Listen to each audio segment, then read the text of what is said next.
This is the book by Adam Grant titled Give and Take, A Revolutionary Approach to Success. Chapter 1, Good Returns, The Risks and Rewards of Giving More Than You Receive. The principle of give and take, that is diplomacy, give 1 and take 10. Mark Twain, author and humorist. On a sunny Saturday in Silicon Valley, two proud fathers were watching their daughters play soccer. Inevitably, the conversation turned to work. One father was Danny Shader, a seasoned entrepreneur with stints at Netscape, Motorola, and Amazon.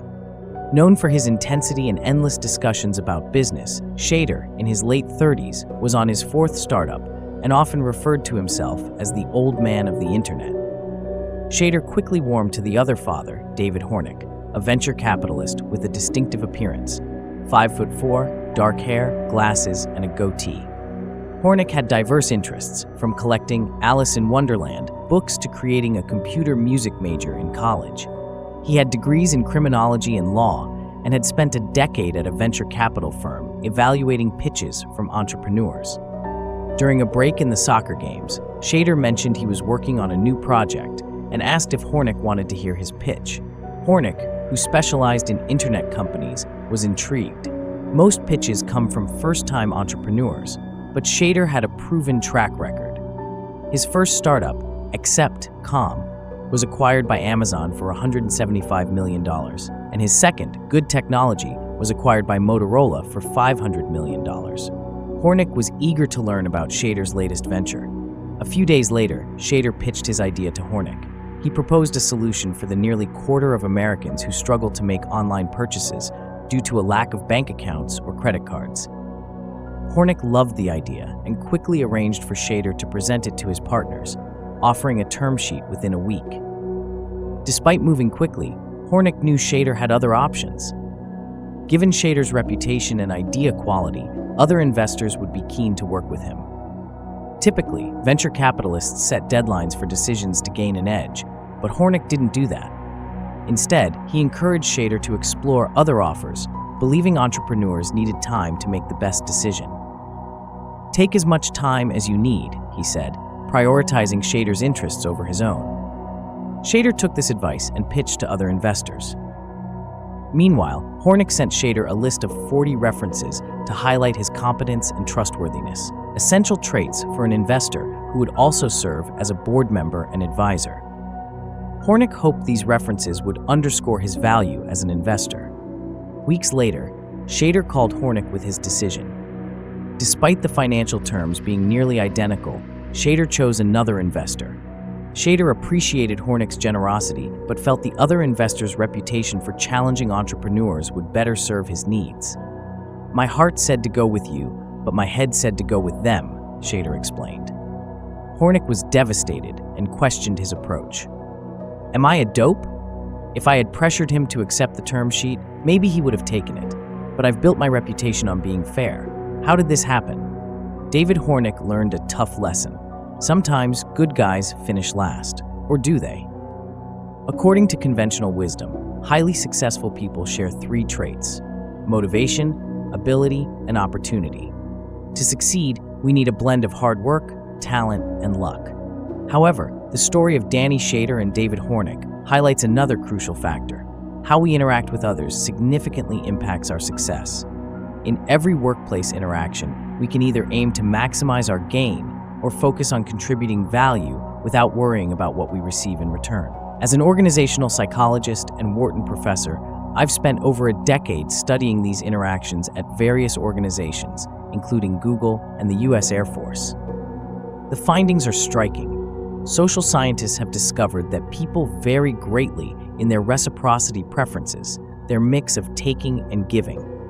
Let me introduce 2 types of people at opposite ends of this spectrum: takers and givers. Takers prefer to get more than they give, prioritizing their own interests over others. They believe the world is competitive, and to succeed, they must outperform others. Takers self-promote and ensure they get credit for their efforts. They are not necessarily malicious, but are cautious and self-protective. If I don't look out for myself first, takers think, no one will. If David Hornick had been more of a taker, he would have set a deadline for Shader, prioritizing his goal over Shader's need for flexibility. In contrast, Hornick is a giver, Givers are rare in the workplace. They prefer to give more than they get. While takers are self-focused, givers are other-focused, paying more attention to others' needs. This isn't about money. Givers and takers differ in their attitudes and actions toward people.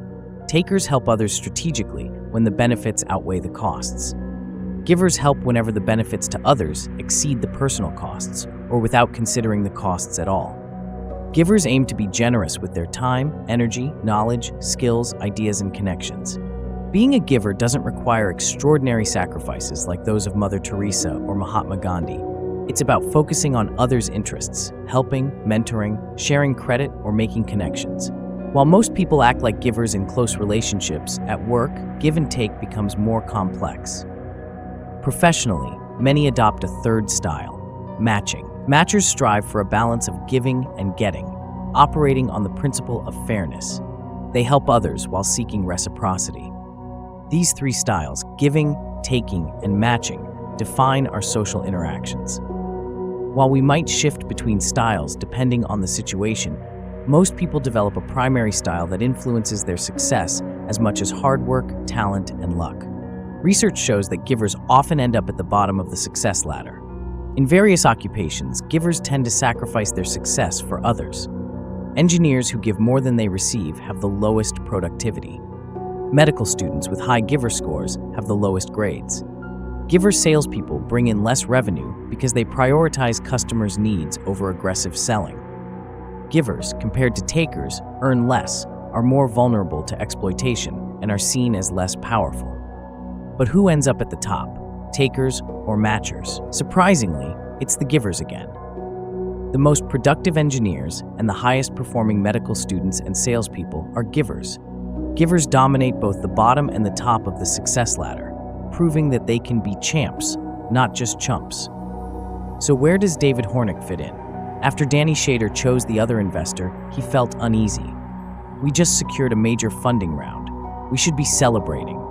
Why am I not happier? While Shader was excited about his new investor's brilliance and talent, he regretted not working with Hornick. He wanted to involve Hornick but faced a dilemma. Doing so would require selling more of the company, diluting ownership. Shader concluded it was worth the personal cost. Before the financing was finalized, he invited Hornick to invest. Hornick accepted, gaining a stake in the company and attending board meetings. Shader appreciated Hornick's ability to push him in new directions. "I got to see another side of him," Shader said. His affable nature had overshadowed his depth. Thanks to Hornick's advice, Shader's startup, PayNearMe, thrived.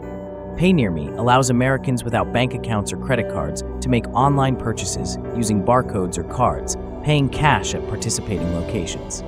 Shader secured major partnerships with 7-Eleven and Greyhound, and within a year and a half of launching, PayNearMe grew over 30% monthly.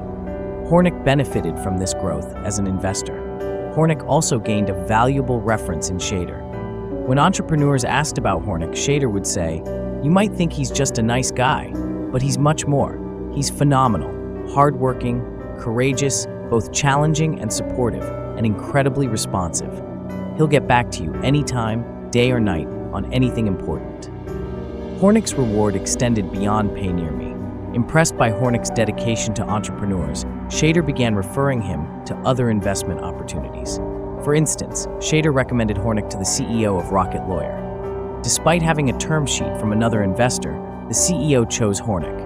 Despite recognizing the risks, David Hornick believes that being a giver has driven his success in venture capital. He estimates that most venture capitalists have a signing rate of about 50% for their term sheets. In 11 years, Hornick has offered 28 term sheets, and 25 were accepted. Shader is one of only 3 who declined. The other 89% of the time, entrepreneurs accepted Hornick's funding. With his support and advice, these entrepreneurs built successful startups. One valued over $3 billion on its first day of trading in 2012. Others acquired by Google, Oracle, Ticketmaster, and Monster. Hornick's hard work, talent, and fortunate timing at his daughter's soccer game helped secure the deal with Shader. But his reciprocity style won the day. By operating as a giver, Hornick created value for himself while maximizing opportunities for others, benefiting Shader and the company's shader later referred to Hornick. In this book, I aim to show that we often undervalue the success of people who give, like David Hornick. Despite the common stereotype that givers are merely pushovers, they often achieve remarkable success. We'll delve into surprising research and stories that reveal how giving can be both more effective and less risky than commonly thought. I will introduce you to successful givers from various professions, including consultants, lawyers, doctors, engineers, salespeople, and more, who illustrate that prioritizing giving can position one for success. However, not all givers fare well. Some do become doormats. We need to explore what differentiates the successful givers from those who fall short. This distinction often hinges not on innate talent, but on the strategies and choices that givers make. To clarify how givers can avoid failure, I'll challenge two prevalent myths: that givers are always nice and that they are inherently altruistic. Successful givers, in fact, have ambitions comparable to those of takers and matchers, but they pursue their goals differently. My third goal is to highlight what makes giver success unique. While givers, takers, and matchers can all succeed, givers often do so in a way that generates a ripple effect. When takers succeed, their gain often comes at the expense of others, leading to envy and attempts to bring them down. Conversely, when givers like Hornick achieve success, it tends to build support and goodwill, enhancing the success of those around them. This is because givers create value rather than merely claiming it. As venture capitalist Randy Commissar puts it, it's easier to win if everybody wants you to win. If you don't make enemies out there, it's easier to succeed. Yet, in some fields, such as politics, the costs of giving can seem to outweigh the benefits. Politics often favors those who can maneuver and lobby effectively, typically takers or matchers. For instance, consider Samson, who aspired to be a prominent politician, but found himself at a disadvantage due to his giving nature. Despite initial success, he struggled when facing opponents like Matson and Trumbull, partly because of his self-sacrificing tendencies. Samson's refusal to prioritize his own success over the greater good led to his political defeat. Samson's story illustrates that while giving can sometimes hinder immediate success, it can also build lasting goodwill. Although he lost his Senate bids, his sacrifices earned him significant support. 4 years later, his earlier generosity contributed to his eventual success.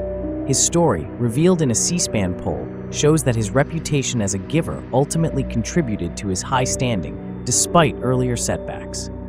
Samson's real identity was Abraham Lincoln, whose giving nature and focus on the greater good eventually earned him unprecedented respect and success. Lincoln's career underscores how giving can be a long-term asset. In politics and beyond, giving may not always yield immediate rewards, but it can foster relationships and reputations that enhance long-term success. This is evident in professions like medicine and finance, where giving can significantly improve outcomes over time. For example, financial advisor Peter Audit's success in Australia illustrates how his giving approach allowed him to surpass competitors and forge strong client relationships. In today's interconnected world, where service roles and teamwork are prevalent, the benefits of giving are amplified. As more people work in service-oriented jobs, the value of givers becomes increasingly apparent. The key to leveraging giving effectively lies in balancing its advantages and potential pitfalls, as demonstrated by both Lincoln and Hornick. Despite the challenges, giving remains a powerful tool for success in the modern era. Despite the advancements in technology and organizational methods that make giving more beneficial, one aspect of giving remains constant. Many of us are naturally inclined to give when we reflect on our core values. Over the past 30 years, renowned psychologist Shalom Schwartz has explored the values that are important to people from diverse cultures worldwide. His research included surveys of thousands of adults across countries such as Australia, Chile, Finland, France, Germany, Israel, Malaysia, the Netherlands, South Africa, Spain, Sweden, and the United States. Schwartz translated his survey into 12 languages, asking respondents to rate the significance of various values. Here are 2 examples of these values. List 1: wealth, money, material possessions, power, dominance, control over others, pleasure, enjoying life, winning, outperforming others. List 2: helpfulness, working for the well-being of others. responsibility, being dependable, social justice, caring for the disadvantaged, compassion, responding to others' needs. Takers generally prioritize the values in List 1, whereas givers emphasize those in List 2. Schwartz's research found that across all 12 countries surveyed, the majority of people rated giving as their most important value. People valued giving more than power, achievement, excitement, freedom, tradition, conformity, security, and pleasure. This trend was consistent in over 70 countries worldwide. In most cultures, including the United States, giving is considered the primary guiding principle for the majority of people. This finding isn't entirely surprising. We teach our children about the importance of sharing and caring through stories like the giving tree. Yet, in the professional realm, we often separate giving from our work values. While we might cherish giving in personal contexts, the popularity of books like Robert Greene's The 48 Laws of Power and Sun Tzu's The Art of War suggests that giving isn't typically embraced in the business world. As a result, even those who embody giver values at work may hesitate to acknowledge it.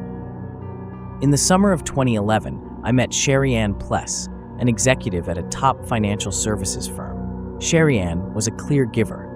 She spent significant time mentoring junior colleagues and led several charitable initiatives. Despite her giving nature, when she took a 6-week leadership program with executives from around the world, she was shocked to find that her top professional strengths were kindness and compassion. Concerned that this revelation might undermine her reputation as a strong leader, Sherry Ann chose not to share this information, fearing it would make her seem less serious. "I was conditioned to leave my personal feelings at the door and focus on results," she said. "I wanted to be seen as hardworking and results-oriented, not just kind and compassionate. In business, you often need to wear different masks. The fear of appearing weak or naive often prevents people from embracing their giving nature at work." In a study, only 8% of respondents identified as givers, while the majority were unwilling to contribute more than they received at work. Many who value giving choose a matching reciprocity style, aiming for a balance of give and take. When people perceive their workplace as zero-sum, they may lean towards taking behavior. Dale Miller, a Stanford psychologist, notes that when people anticipate self-interested behavior from others, they fear being exploited if they act as givers, leading them to adopt a competitive stance. Evidence shows that even something as simple as wearing a business suit can make people less focused on relationships and others' interests. Robert Frank, an economist, argues that this fear of being exploited makes us expect the worst in others, which in turn brings out the worst in ourselves. Chapter 2. The Peacock and the Panda. Several decades ago, a man who began his life in poverty achieved the American dream. Raised in small Missouri farm towns without modern conveniences, he worked long hours on farms and delivered newspapers to support his family. He financed his education at the University of Missouri, graduating Phi Beta Kappa, and went on to earn a master's degree and a doctorate in economics. He served in the Navy and held various significant positions in the U.S. government, receiving the Navy Commendation Medal and National Defense Service Medal. Later, he founded his own company, leading it as chairman and CEO for 15 years. By the time he retired, his company was worth $110 billion, with over 20,000 employees across 40 countries. Fortune recognized his company as America's most innovative company for 5 consecutive years and one of the 25 best places to work. When asked about his success, he emphasized values like respect, the golden rule, absolute integrity, and adhered to a strict personal code of conduct.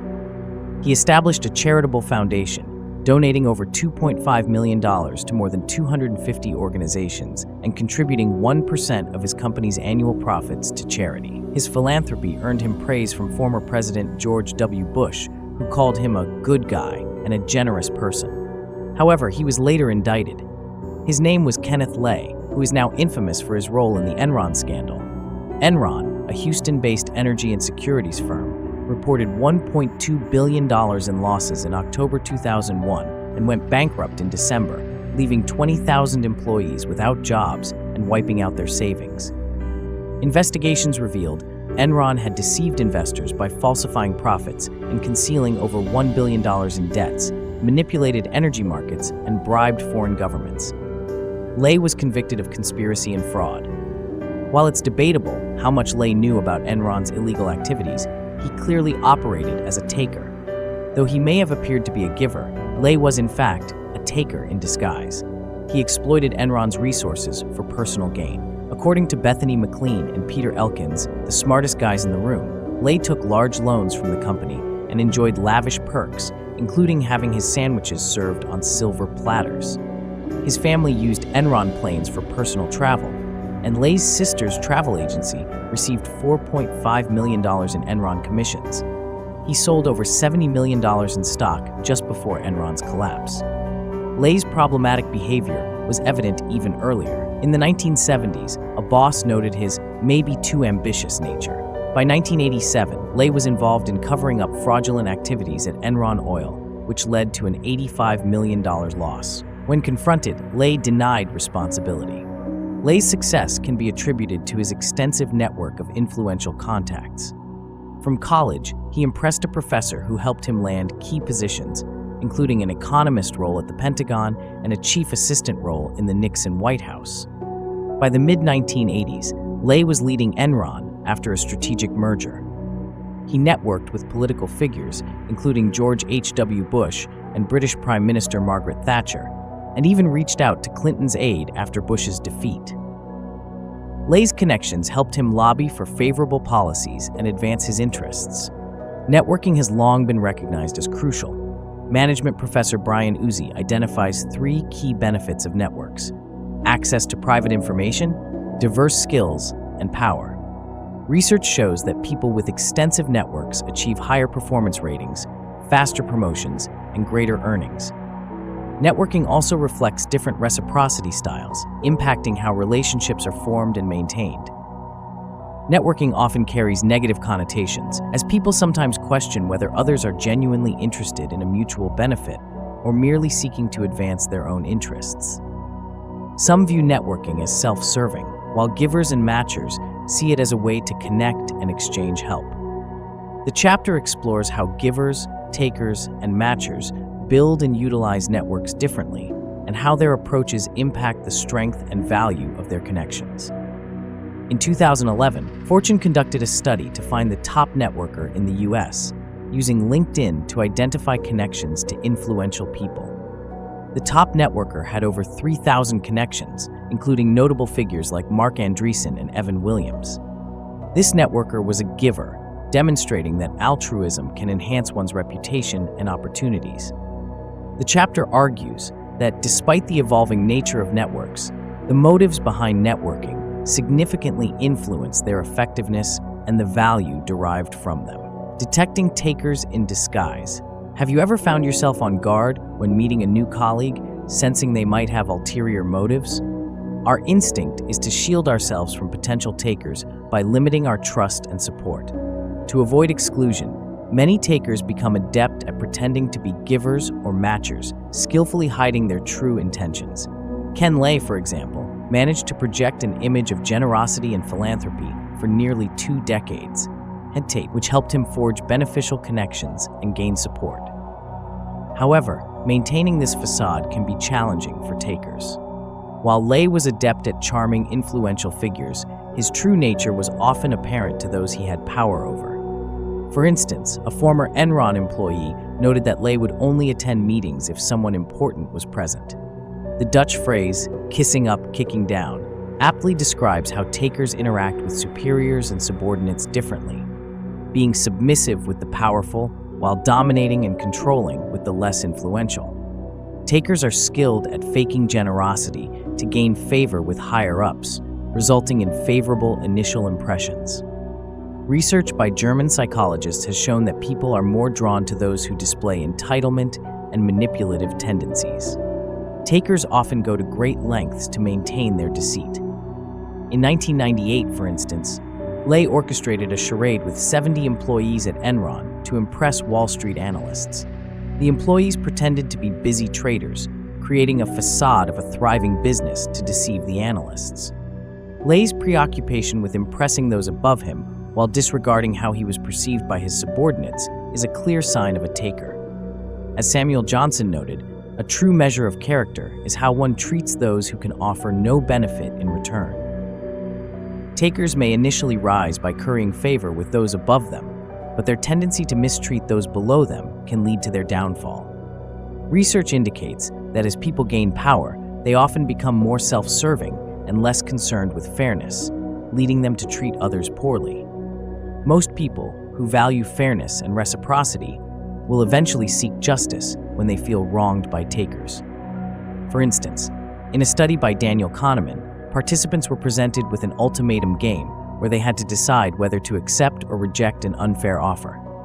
Despite the rational choice being to accept any offer, most people chose to reject unfair offers, even at a personal loss, as a form of punishment for the taker. This reaction reflects a deep sense of justice and a desire to hold takers accountable. Furthermore, research by Matthew Feinberg, Joey Cheng, and Rob Willer highlights that people often share reputational information to punish takers. This gossip serves as a cost-effective way to avoid being exploited. When Ken Lay's true nature was exposed, many of his former supporters distanced themselves from him. As Wayne Baker, a networking expert, explains, successful networking involves genuine investments in meaningful relationships, rather than solely seeking personal gain. Recognizing takers in everyday interactions can be challenging, especially since they are skilled at pretending to be givers. However, research suggests that takers often reveal themselves through subtle clues. In the animal kingdom, lekking is a ritual where males display their desirability to attract mates. Similarly, in the corporate world, takers often exhibit self-promotional behavior. A study by Arijit Chatterjee and Donald Hambrick analyzed CEO behavior and found that takers often display signs of self-glorification.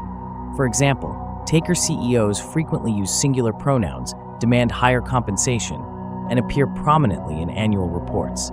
These behaviors serve as indicators of a taker's self-centered nature. With the rise of online social networks, it has become easier to identify takers. Platforms like LinkedIn and Facebook provide access to reputational information and social connections. Takers often display self-promotional and boastful behavior online, which can be detected by observing their profiles. A study found that people could accurately identify takers based on their Facebook activity, including the quantity of friends and the nature of their posts. Howard Lee, former head of South China at Groupon, uses social media to assess candidates' reputations. By checking LinkedIn and Facebook connections, Lee can uncover valuable information about a candidate's true nature, avoiding the pitfalls of relying solely on references or interviews. Adam Rifkin, a prominent figure in Silicon Valley, has taken the concept of transparency to the next level with his startup, Panda Whale. Rifkin's commitment to transparency is evident in his approach to networking, which emphasizes the importance of visible and genuine connections. In today's interconnected world, recognizing takers has become more feasible thanks to the increased availability of reputational information and the ability to track behaviors online. The power of reciprocity. In 2011, Adam Rifkin had more LinkedIn connections with influential individuals listed by Fortune than anyone else in the world. He surpassed renowned figures like Michael Dell and Jeff Weiner. It was remarkable that this reserved Star Trek enthusiast and software developer had networked with key founders of major tech companies such as Facebook, Netscape, and Twitter. Rifkin built his extensive network by genuinely giving. He describes his network as growing gradually through small, daily acts of kindness aimed at improving the lives of those he was connected to. Since 1994, Rifkin has played a leading role in various online communities, focusing on nurturing relationships and resolving conflicts. As a co-founder of Renku with Joyce Park, Rifkin created popular applications for Facebook and MySpace, which were used over 500 million times by 36 million users. Despite this success, he felt unfulfilled. If you're going to have tens of millions using your software, you should make a significant impact, he said. He chose to shut down Renku to focus on helping others, offering guidance to startups and linking engineers with business leaders. In 2005, Rifkin and Park founded 106 Miles, a network designed to educate entrepreneurial engineers through discussions. This network, which has brought together over 5,000 entrepreneurs, meets twice a month to support each other's growth. Rifkin humorously notes that he often gives free advice, yet helping others remains his greatest pleasure. Rifkin's giving approach has led to significant outcomes not just for him, but for those he has assisted. For instance, in 2001, Rifkin was a fan of Blogger, a blog publishing service that was struggling financially. He hired Blogger's founder to work on a project for his startup, KnowNow, which helped keep Blogger afloat. That founder later co-founded Twitter. Rifkin reflects on how you can never predict how helping someone will turn out, emphasizing the importance of being there for others rather than just building one's own reputation. When Rifkin was recognized as Fortune's top networker, journalist Jessica Shambora, who had previously interviewed him for a story, was not surprised. Shambora, now at Facebook, described Rifkin as the ultimate networker, known for his genuine heart rather than calculated strategies. Rifkin, a naturally shy individual, found that giving was his way of stepping out of his shell and connecting with others. His LinkedIn motto reflects his philosophy: "I want to improve the world, and I want to smell good while doing it." As of September 2012, he had received 49 recommendations on LinkedIn, all highlighting his giving nature. Rifkin has written recommendations for 265 people, far exceeding what he has received, embodying the true spirit of a giver. This approach contrasts sharply with the strategies of takers and matchers, who often give with the expectation of receiving something in return. Takers and matchers tend to give strategically, focusing on immediate personal gains, while givers like Rifkin contribute generously without expecting direct reciprocation. This mindset allows givers to build larger, more diverse networks and receive unexpected benefits over time. A key principle in Rifkin's networking success is the strength of weak ties, a concept from sociologist Mark Granovetter.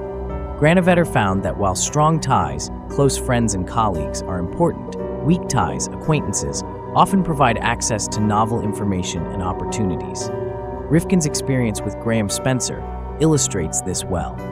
Rifkin helped Spencer by creating a fan site for Green Day, a gesture that led to a meaningful connection. Years later, when Rifkin needed advice, Spencer was more than willing to help, demonstrating how previous acts of generosity can create lasting benefits.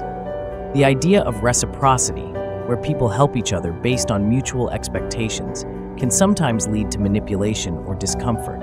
For example, Ken Lay used strategic giving to build connections with influential figures like George W. Bush, but his approach left him on the fringes of Bush's inner circle, ultimately affecting their relationship negatively.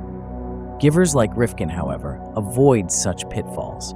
They focus on genuine help without strings attached, which can lead to richer, more rewarding relationships. Reconnecting with dormant ties, or people you used to know but haven't been in touch with for a while, can be highly beneficial. Studies show that advice from dormant ties often provides more value than from current contacts because these ties offer fresh perspectives.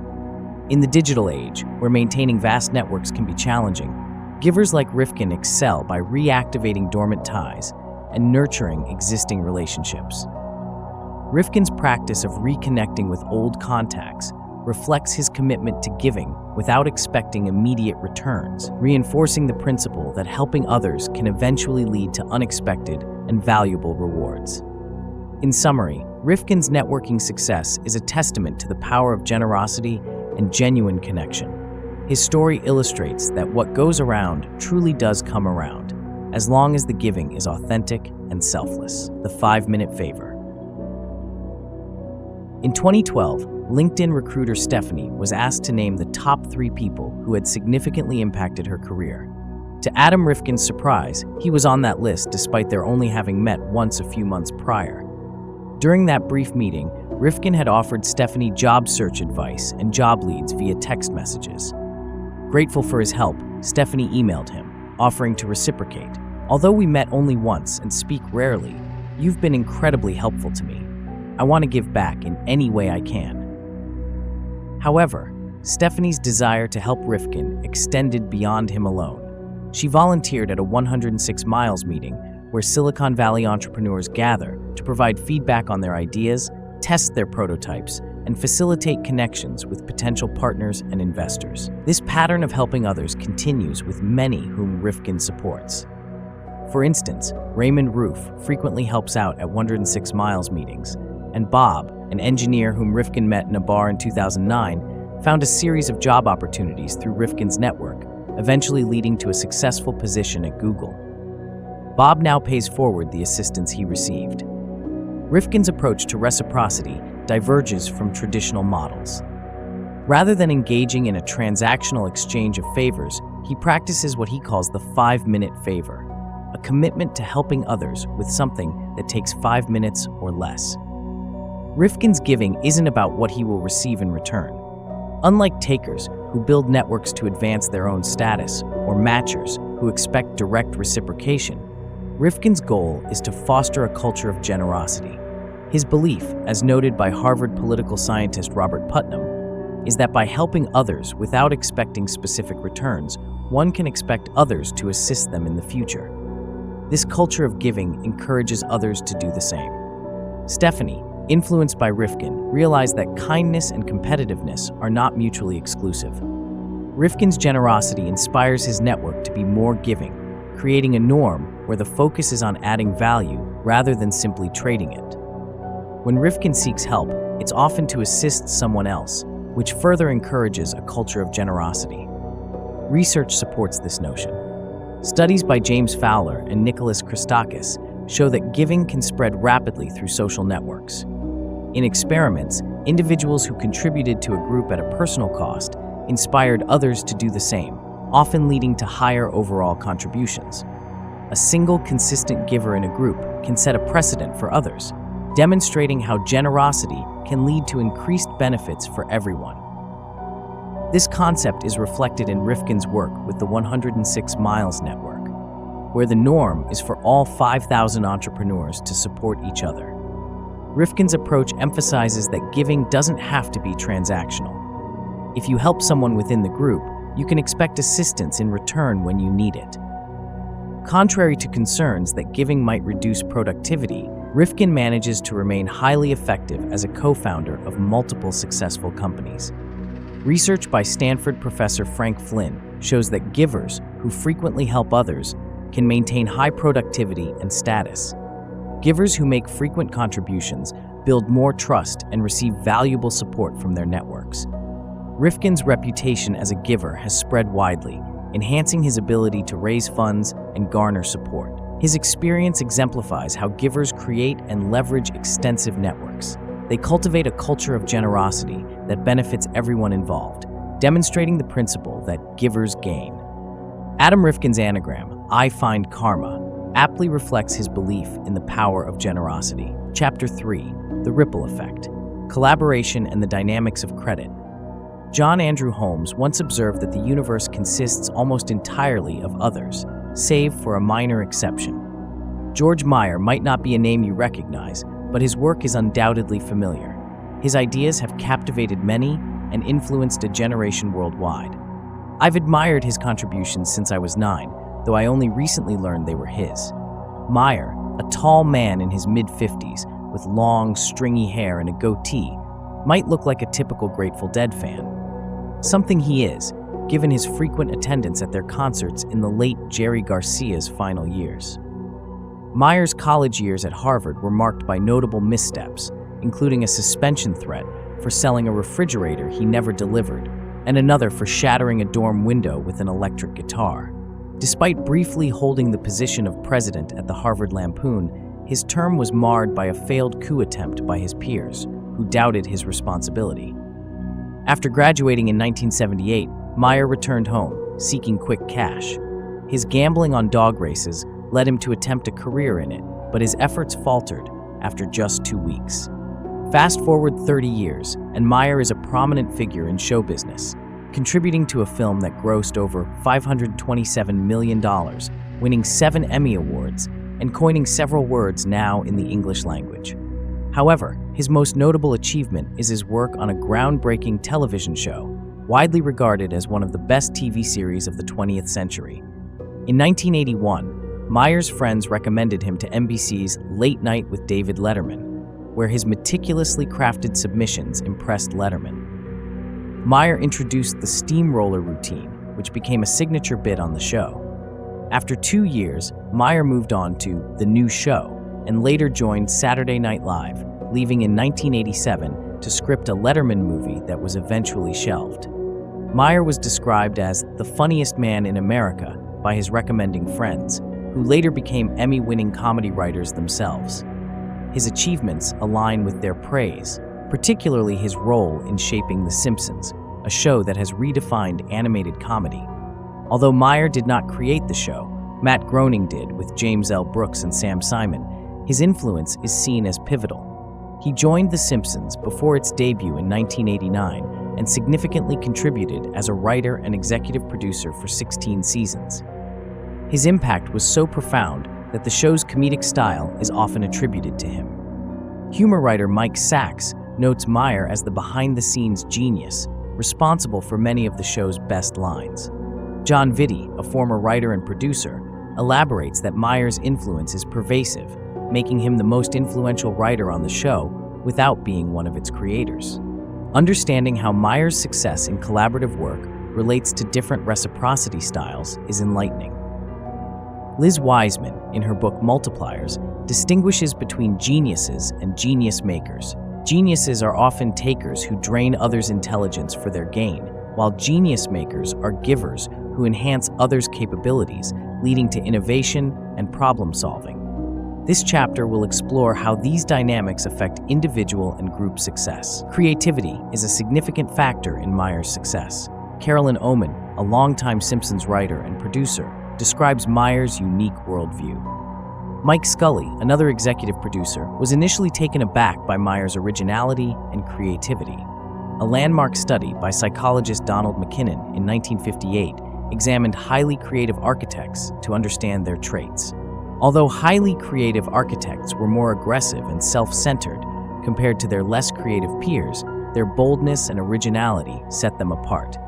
Similar traits were observed in highly creative scientists. Takers often drive creative ideas with their strong self-belief, as seen in Meyer's comedy. His 2002 play, Up Your Giggy, showcased his willingness to challenge traditional views with provocative humor. However, Meyer's success is not solely due to his taker tendencies. Despite his sharp humor and occasional past indiscretions, Meyer has largely operated as a giver. His early life as an Eagle Scout and altar boy, along with his decision to leave a competitive medical field, highlight his inclination towards collaboration and helping others. Meyer's efforts in comedy have also promoted social and environmental causes, from his work on The Simpsons to his contributions to environmental and animal rights initiatives. Meyer's collaborative success, such as his self-published humor magazine Army Man, demonstrates his generosity and commitment to others. His willingness to share his best work for free and incorporate contributions from friends further exemplifies his giving nature. George Meyer's career illustrates that givers can be as creative and successful as takers. By examining his collaborative approach, we can understand how givers contribute to their own success and that of others.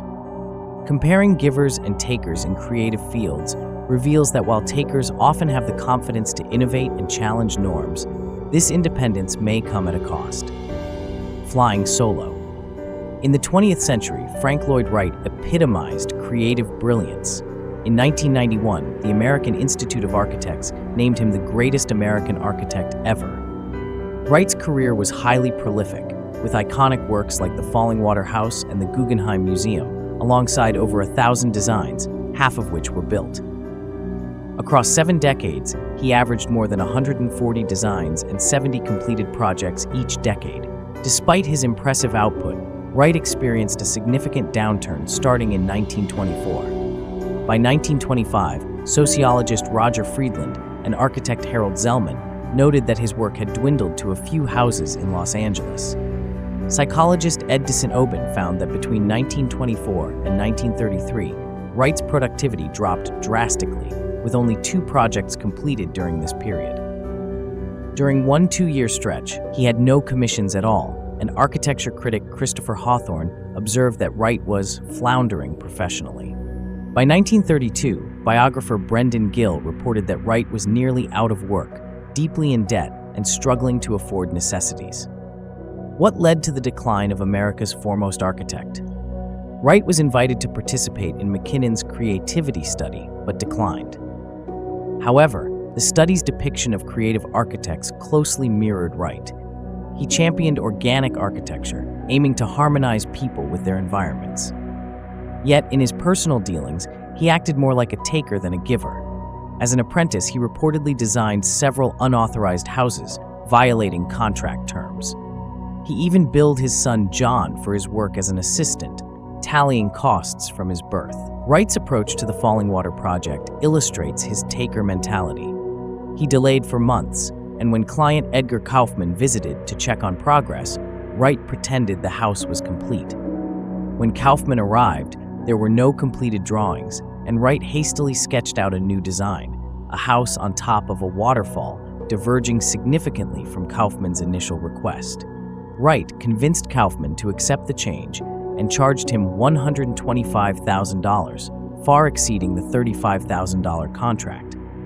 Wright's taker mentality also contributed to his 9-year slump.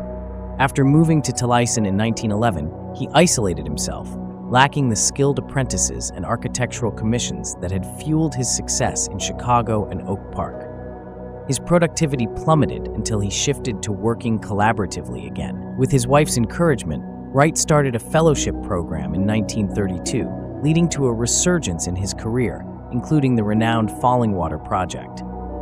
However, Wright struggled to recognize his dependency on collaborators and continued to exploit his apprentices. This pattern highlights a broader truth: the tendency to credit individual creativity while ignoring the collaborative nature of great work. Recent studies reveal that success often relies more on others than we realize. For example, research on cardiac surgeons and security analysts shows that performance improves not through individual skill alone, but through effective teamwork and familiarity with colleagues. Cardiac surgeons, for instance, performed better at hospitals where they had built relationships with their surgical teams. Similarly, security analysts who moved without their teams experienced a drop in performance, while those who moved with their teams maintained their success. These findings suggest that collaboration, rather than isolated expertise, drives long-term success. George Meyer, who left Saturday Night Live for Boulder in 1987, exemplifies a different approach. Unlike Wright, Meyer recognized the importance of collaboration and reached out to former colleagues to help with his new project. His willingness to collaborate and support his peers contributed significantly to his success in comedy. Meyer's approach contrasts sharply with Wright's, demonstrating how givers, those who prioritize the needs of the group, often build stronger, more successful relationships and careers. Meyer's collaborative spirit was evident in his work on shows like Saturday Night Live and The Simpsons. He consistently took on less glamorous tasks, contributed to others' projects, and provided valuable feedback. This not only enhanced the quality of the shows, but also earned him respect and goodwill from his peers. His ability to contribute without fostering jealousy or competition highlights how givers build positive reputations and successful collaborations. In essence, Meyer's story illustrates the power of interdependence and collaboration.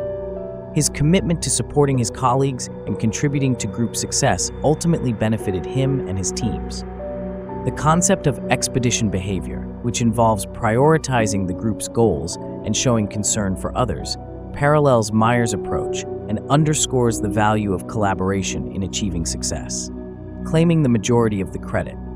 While Meyer's generosity bolstered his reputation within the entertainment industry, he remained largely unknown to the general public.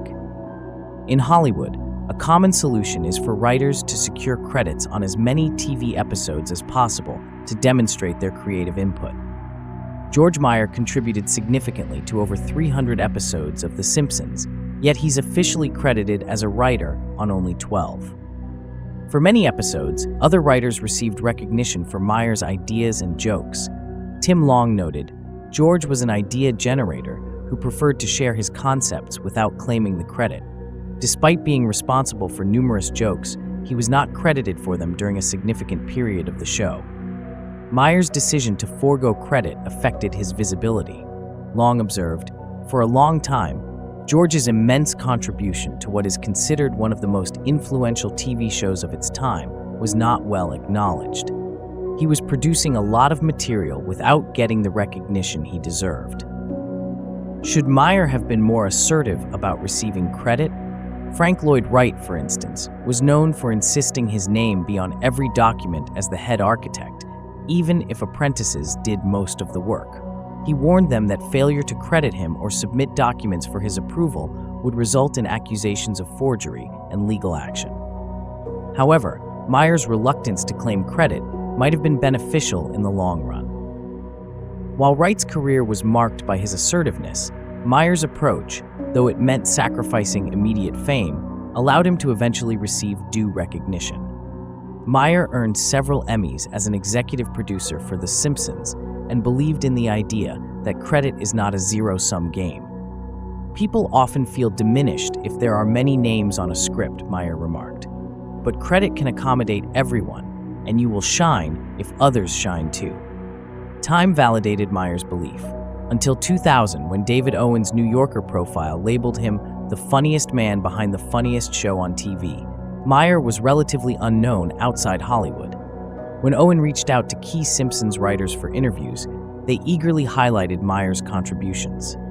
Tim Long expressed his pleasure in praising Meyer, even if it might embarrass him. Research supports the idea that givers benefit in collaborative environments. A study led by Mate Cern showed that employees who hoard knowledge struggle creatively because their peers reciprocate by withholding information. Consider Jonas Salk, who began developing a polio vaccine in 1948. After successful groundwork by John Enders, Frederick Robbins, and Thomas Weller, Salk's lab developed an effective vaccine. Despite this, Salk's 1955 press conference announcement of the vaccine's success ignored the contributions of Enders, Robbins, and Weller, as well as his own lab team. This omission left Salk's colleagues disheartened. David Oshinsky notes in Polio, An American Story, that Salk's failure to credit his team led to strained relationships and damaged his standing in the scientific community. Salk's decision to claim sole credit for the vaccine had long-term consequences.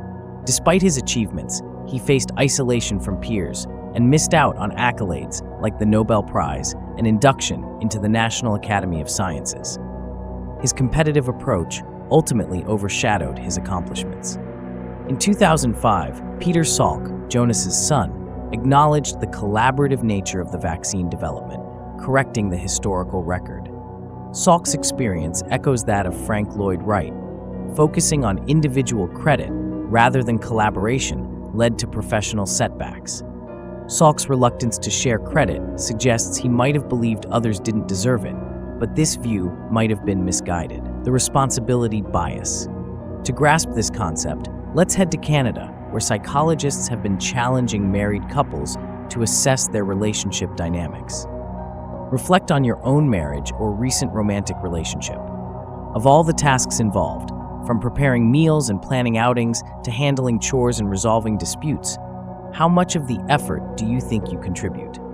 If you estimate that you handle 55% of the relationship's total effort, then ideally, your partner would account for the remaining 45%, adding up to a full 100%. However, researchers Michael Ross and Fiore Sicoli found that in reality, 3 out of 4 couples end up attributing more than 100% of the effort to themselves. This phenomenon, known as the responsibility bias, refers to people overestimating their own contributions compared to others.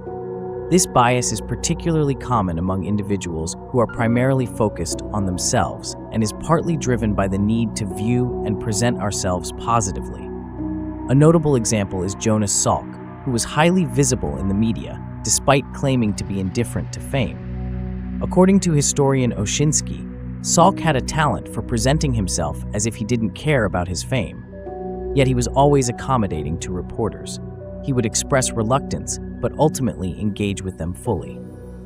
Another key factor in this bias is information discrepancy. We have more direct knowledge of our own efforts than those of others. We see all our own contributions, but only a fraction of our partners' or colleagues' contributions. When evaluating credit, we naturally overemphasize our own roles. For instance, Salk vividly remembered his personal efforts in developing the polio vaccine, but lacked detailed awareness of his colleagues' contributions, such as those of Jungner and the Nobel Prize-winning team of Enders, Robbins, and Weller. Reid Hoffman, LinkedIn's founder, highlights that even well-intentioned people often overrate their own efforts and undervalue those of others. This responsibility bias can undermine professional collaborations when individuals feel their contributions are not adequately recognized or that they are carrying more than their fair share. In Hollywood, from 1993 to 1997, over 400 screenplays, about a third of those submitted, went to arbitration over credits. Takers, who are motivated by the desire to receive more than they give, are prone to misjudging the amount of work they've done compared to their colleagues. George Meyer, a writer for The Simpsons, provides a counterexample. Meyer contributed many memorable terms to the show's lexicon, including yoink and meh. Although Meyer did not initially recall creating the word meh, his colleagues believed he did. Meyer's self-forgetfulness was due to his focus on contributing to the collective success rather than claiming personal credit. He had a habit of suggesting numerous ideas and letting others incorporate them into their work, concentrating on improving the overall quality of the script rather than keeping track of his own contributions. Research shows that it's not too challenging for people, especially matchers and takers, to develop habits that balance their responsibility judgments. The key is to focus on others' contributions before estimating your own.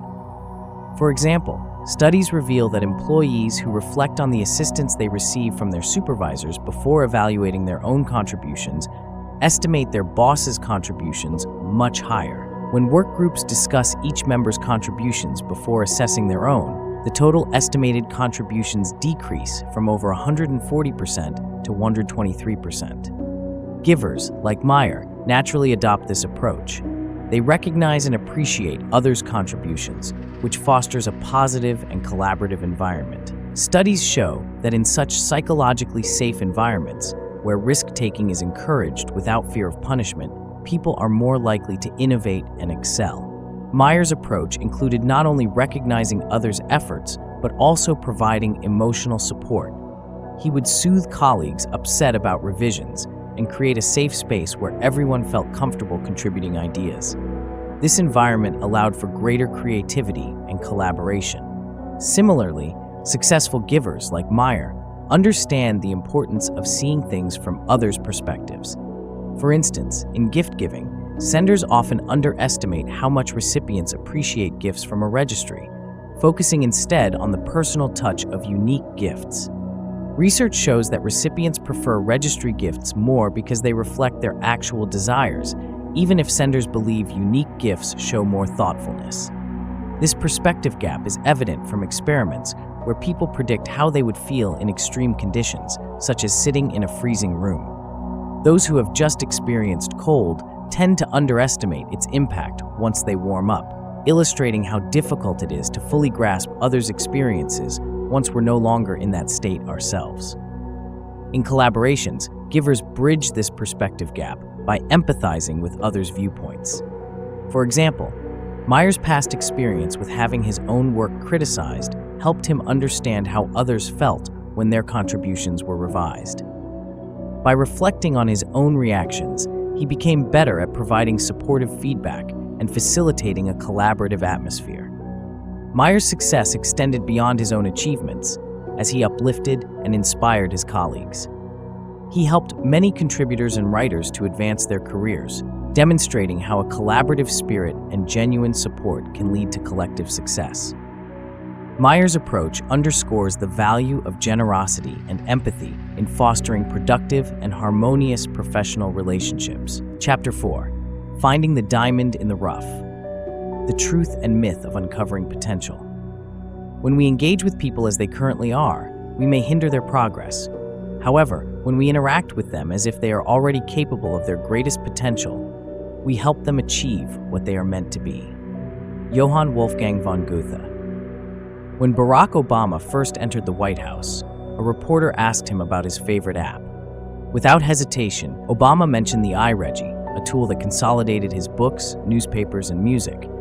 However, the iReggie wasn't an app, but a person named Reggie Love, who became an essential asset to Obama. Love, a former standout athlete at Duke University, excelled in both football and basketball. After struggling to secure an NFL spot, he shifted his focus to a political science and public policy internship on Capitol Hill. Despite having limited work experience and a background as an athlete, he started in the mailroom of Obama's Senate office. Within a year, at just 26, Love was promoted to Obama's personal assistant. He worked long hours and traveled extensively with Obama, impressing the president with his dedication and skill. Love's meticulous approach to every task, including personally responding to every letter, made him known for his kindness and efficiency. Similarly, Beth Trainum from North Carolina faced significant challenges when she decided to study accounting in her 30s. Struggling with math since childhood and managing a full-time job and 3 children, she was convinced she would fail the CPA exam. Despite her doubts, she received unexpected news. She had achieved the highest score on the CPA exam in North Carolina and later won the National Elijah Watt Sells Award for outstanding performance. Trainum is now a prominent partner at an accounting firm and recognized as a leading financial figure. Although Trainum and Love have had very different paths, they share a common link through C.J. Skender, a renowned accounting professor. Skender is known for his bow ties and unique ability to recall song lyrics and movie lines, and he has received numerous teaching awards from Duke, UNC, and NC State. Skender has a remarkable talent for identifying and nurturing potential, as demonstrated by his former students who have achieved great success. In 2004, Reggie Love took Skender's accounting class, which was crucial for his graduation. Skender saw beyond Love's athletic background and recognized his potential. Love attributes his success in organizing the Obama administration's mailroom to the accounting skills he gained from Skender's class. Similarly, Beth Trainum, who had initially feared failure, was encouraged by Skender, who confidently promised to cover her mortgage if she didn't pass the CPA exam. Skender's faith was well placed, as Trainum excelled and set a record for CPA exam performance in North Carolina. Skender has a history of helping students achieve top rankings, particularly women in a traditionally male-dominated field, and many of his former students have become educators themselves. Skender's ability to spot talent may seem intuitive, but it is grounded in rigorous research. Studies show that recognizing and fostering potential is critical across various industries. Dov Eden's research in the Israeli Defense Forces in the 1980s revealed that leaders who believe in their trainees' potential can significantly enhance their performance. This aligns with Robert Rosenthal's earlier research, which showed that teachers' expectations can dramatically influence students' achievements. Eden's findings indicate that the belief in high potential can lead to improved performance, as leaders provide more support and feedback, helping individuals realize their potential. Similarly, research by Brian McNatt shows that managers who view employees as high potential often see enhanced performance from them. Givers, unlike takers or matchers, naturally see potential in everyone and foster growth without waiting for signs of promise. C.J. Skender exemplifies this approach by treating every student as if they are capable of excellence and working to develop their skills. His belief in his students' potential has resulted in a multitude of successful careers and is a testament to the power of recognizing and nurturing potential, refining the diamond in the rough. In 1985, Marie Arcuri, a student of Skender, took the CPA exam but didn't pass on her first attempt. Shortly afterward, she received a letter from Skender addressing all his students who had taken the exam. The letter, which Marie has kept for years, included heartfelt words of encouragement and congratulations. In the letter, Skender wrote, "Your loved ones value you for who you are, not for a test score. Keep focused on your goals, and remember that effort matters more than success itself. Your preparation has already achieved its primary purpose. I am confident you will succeed." Studies reveal that accountants, like Marie, are more likely to reach their potential when given such supportive feedback. A study by Brian McNatt, a researcher with extensive credentials in accounting and auditing, demonstrated this effect. McNatt provided half of a group of new auditors with affirming feedback about their potential. These auditors performed better over the next month compared to those who did not receive such encouragement, even when controlling for prior test scores and grades. This is the same impact Skender's letter had on Marie. With his continuous support, Marie reattempted the exam, passed 2 sections, and ultimately achieved her CPA in 1987. Marie attributes her success to Skender's unwavering encouragement and his role in keeping her motivated. Today, as an owner of 2 Lexus dealerships, Marie values the character and determination Skender helped her build more than the technical knowledge he imparted. Skender's method contrasts sharply with the typical corporate approach to leadership development. Companies often spend vast amounts of money identifying high-potential individuals and then offer mentoring and resources. However, this model is flawed as it starts with identifying talent rather than fostering motivation. Psychologists once believed that talent came first, followed by motivation. However, recent theories suggest that motivation is the true driver of talent development. Raymond Cattell's investment theory of intelligence argues that interest leads people to invest time and energy in developing skills. Benjamin Bloom's research on world-class musicians revealed that exceptional talent often develops from ordinary beginnings, driven by passion and rigorous practice rather than innate ability. Bloom's study showed that top pianists did not stand out early on and often began with less experienced teachers. Their success came from intense practice and a strong initial interest sparked by caring, supportive teachers. This pattern was also observed in top tennis players, who benefited from coaches who nurtured their interest and motivation rather than focusing solely on inherent ability. C.J. Skender exemplifies this nurturing approach. He emphasizes motivation and perseverance over mere intellectual ability, which has proven successful in his students' achievements. Skender's approach includes making his classes engaging and motivating, often incorporating elements of popular culture to connect with his students. Despite his support, not all investments in potential pay off. For instance, Skender wrote numerous recommendation letters for a student who faced multiple rejections. Ultimately, he advised her to explore other paths after repeated failures.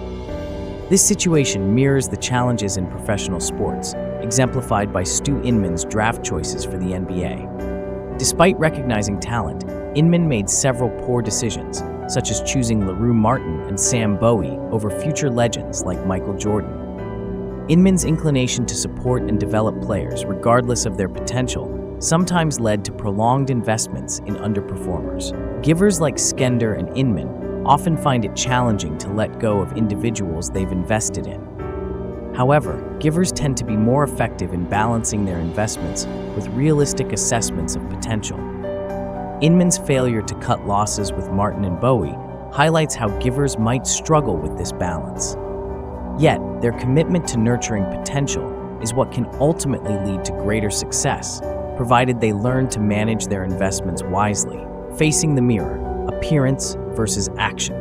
Barry Staw, a distinguished professor of organizational behavior at UC Berkeley, has dedicated his career to exploring why people often make poor decisions within organizations. In a notable study, Staw and Ha Hong analyzed data from over 240 NBA players drafted in the first 2 rounds between 1980 and 1986 to investigate how draft positions influenced career outcomes. They assessed player performance across various metrics, scoring efficiency, toughness, and agility, and accounted for factors like injuries, position, and team quality. The goal was to determine if teams overvalued early-round picks by providing them with more playing time and keeping them longer despite subpar performance. The findings revealed a troubling pattern. Teams clung to their high draft picks regardless of performance. Players drafted higher spent more time on the court and were less likely to be traded. Specifically, those picked in higher slots averaged an additional 22 minutes per game in their second season and continued to receive more playing time in subsequent years. Moreover, higher drafted players were 3% less likely to be traded. This behavior exemplifies what Staw describes as escalation of commitment to a losing course of action. His research indicates that people often double down on failing investments due to an initial commitment of time, resources, or effort. This tendency is akin to gamblers chasing losses or entrepreneurs persisting with failing startups, driven by the belief that additional investment will eventually yield success. Economists refer to this as the sunk cost fallacy, where past investments unduly influence future decisions. However, recent studies suggest that other factors play a larger role. Research from Michigan State University identifies 3 key influences: anticipated regret, fear of future remorse for not trying harder; project completion, the desire to see a project through to the end; and ego threat, the fear of appearing foolish. Ego threat, in particular, drives people to invest more to prove they were right, even when it's counterproductive. In a related study by Staw, it was found that bank managers who had originally funded problem loans were reluctant to write off these loans, even when their risks became apparent. New managers, who had no personal stakes in the loans, were more willing to acknowledge and address the problem. This reluctance among original funders highlights how ego threat can cloud judgment. Research also shows that takers, or those more self-focused, are more prone to escalation of commitment than givers, who are more altruistic. In an experiment at London Business School, people who identified as takers were more likely to invest additional funds into failing projects compared to givers. Takers were motivated by personal pride and a desire to protect their image, whereas givers were more focused on the welfare of others and the organization, leading them to admit mistakes and reduce their commitment when necessary. Givers make better decisions because they are less affected by ego threats and more receptive to feedback. A study by Audrey Korsgaard, Bruce Miglino, and Scott Lester demonstrated that takers are more resistant to negative feedback, whereas givers use it constructively to improve their decisions. An illustrative example is Stu Inman, who, despite feeling a personal investment in players he drafted, prioritized the team's needs over ego. Inman acknowledged mistakes like choosing Sam Bowie over Michael Jordan and was quick to pivot when a draft pick like LaRue Martin underperformed. His ability to overcome ego and focus on team success led him to build a championship-winning team with players like Bill Walton and Clyde Drexler. Inman's approach to scouting was unconventional. He valued players' inner attributes, such as work ethic and character, alongside their physical skills. This approach led him to discover hidden gems like Bob Gross and Terry Porter, who became crucial to the Blazers' success. Similarly, Russell Simmons, co-founder of Def Jam Records, found success by promoting givers, such as Kevin Liles, whose dedication and hard work made him a key asset to the company. Inman and Simmons understood that genuine commitment and grit often come from those who prioritize collective success over personal recognition. In contrast, Michael Jordan's career as an executive showed how ego can lead to poor decisions. His commitment to Kwame Brown, despite clear evidence of his underperformance, illustrates the pitfalls of ego-driven escalation. Jordan's inability to cut losses with Brown, even after several disappointing seasons, highlights a stark contrast to Inman's more effective approach. Ultimately, Inman's success as a talent evaluator and team builder was rooted in his willingness to reassess and act on feedback, avoid ego-driven decisions, and prioritize the greater good. This approach not only built a championship team, but also highlighted the value of seeing potential where others might not. Bloom's study showed that top pianists did not stand out early on and often began with less experienced teachers. Their success came from intense practice and a strong initial interest sparked by caring, supportive teachers. This pattern was also observed in top tennis players, who benefited from coaches who nurtured their interest and motivation, rather than focusing solely on inherent ability.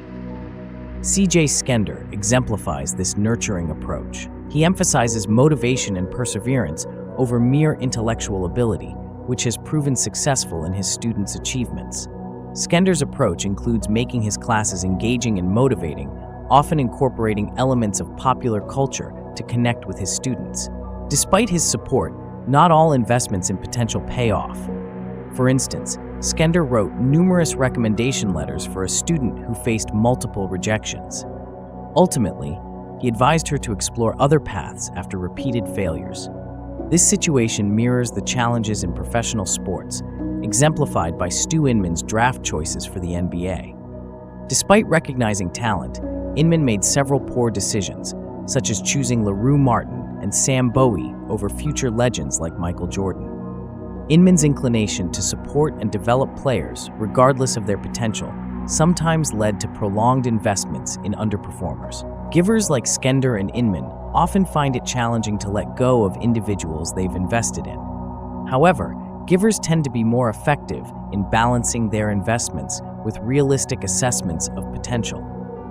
Inman's failure to cut losses with Martin and Bowie highlights how givers might struggle with this balance.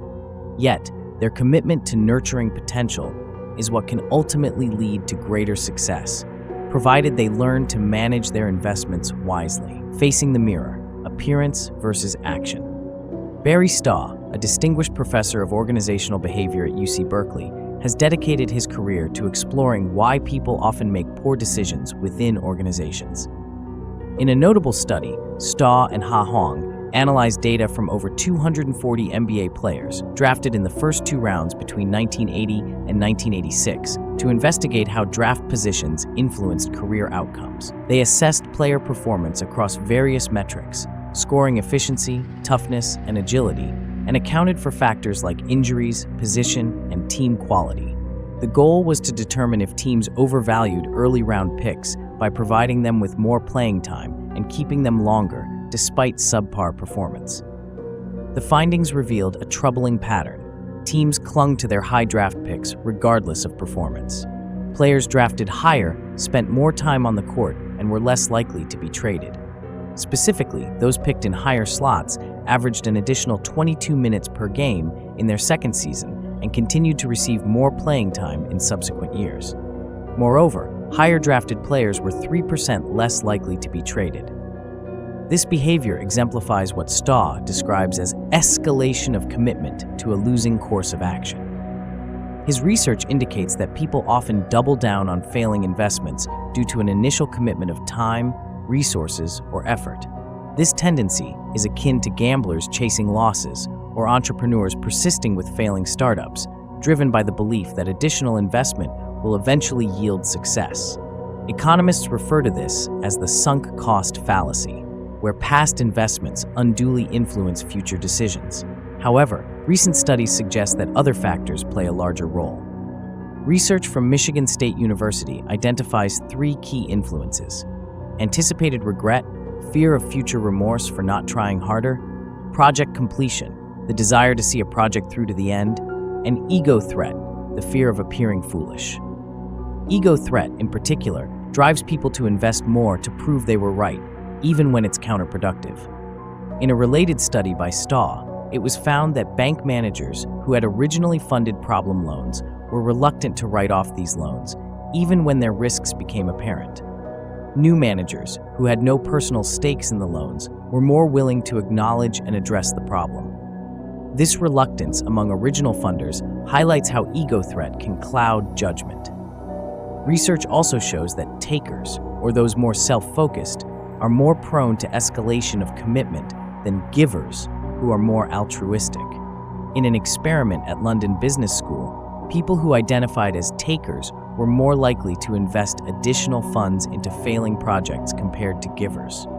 Takers were motivated by personal pride and a desire to protect their image, whereas givers were more focused on the welfare of others and the organization, leading them to admit mistakes and reduce their commitment when necessary. Givers make better decisions because they are less affected by ego threats and more receptive to feedback. A study by Audrey Korsgaard, Bruce Maglino, and Scott Lester demonstrated that takers are more resistant to negative feedback, whereas givers use it constructively to improve their decisions. An illustrative example is Stu Inman, who, despite feeling a personal investment in players he drafted, prioritized the team's needs over ego. Inman acknowledged mistakes like choosing Sam Bowie over Michael Jordan and was quick to pivot when a draft pick like LaRue Martin underperformed. His ability to overcome ego and focus on team success led him to build a championship-winning team with players like Bill Walton and Clyde Drexler. Inman's approach to scouting was unconventional.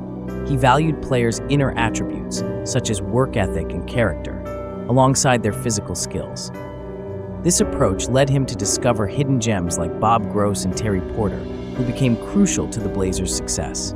Similarly, Russell Simmons, co-founder of Def Jam Records, found success by promoting givers, such as Kevin Liles, whose dedication and hard work made him a key asset to the company.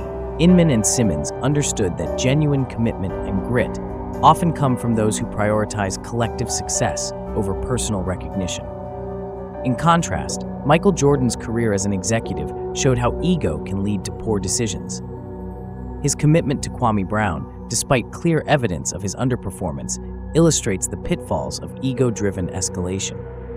Jordan's inability to cut losses with Brown, even after several disappointing seasons, highlights a stark contrast to Inman's more effective approach.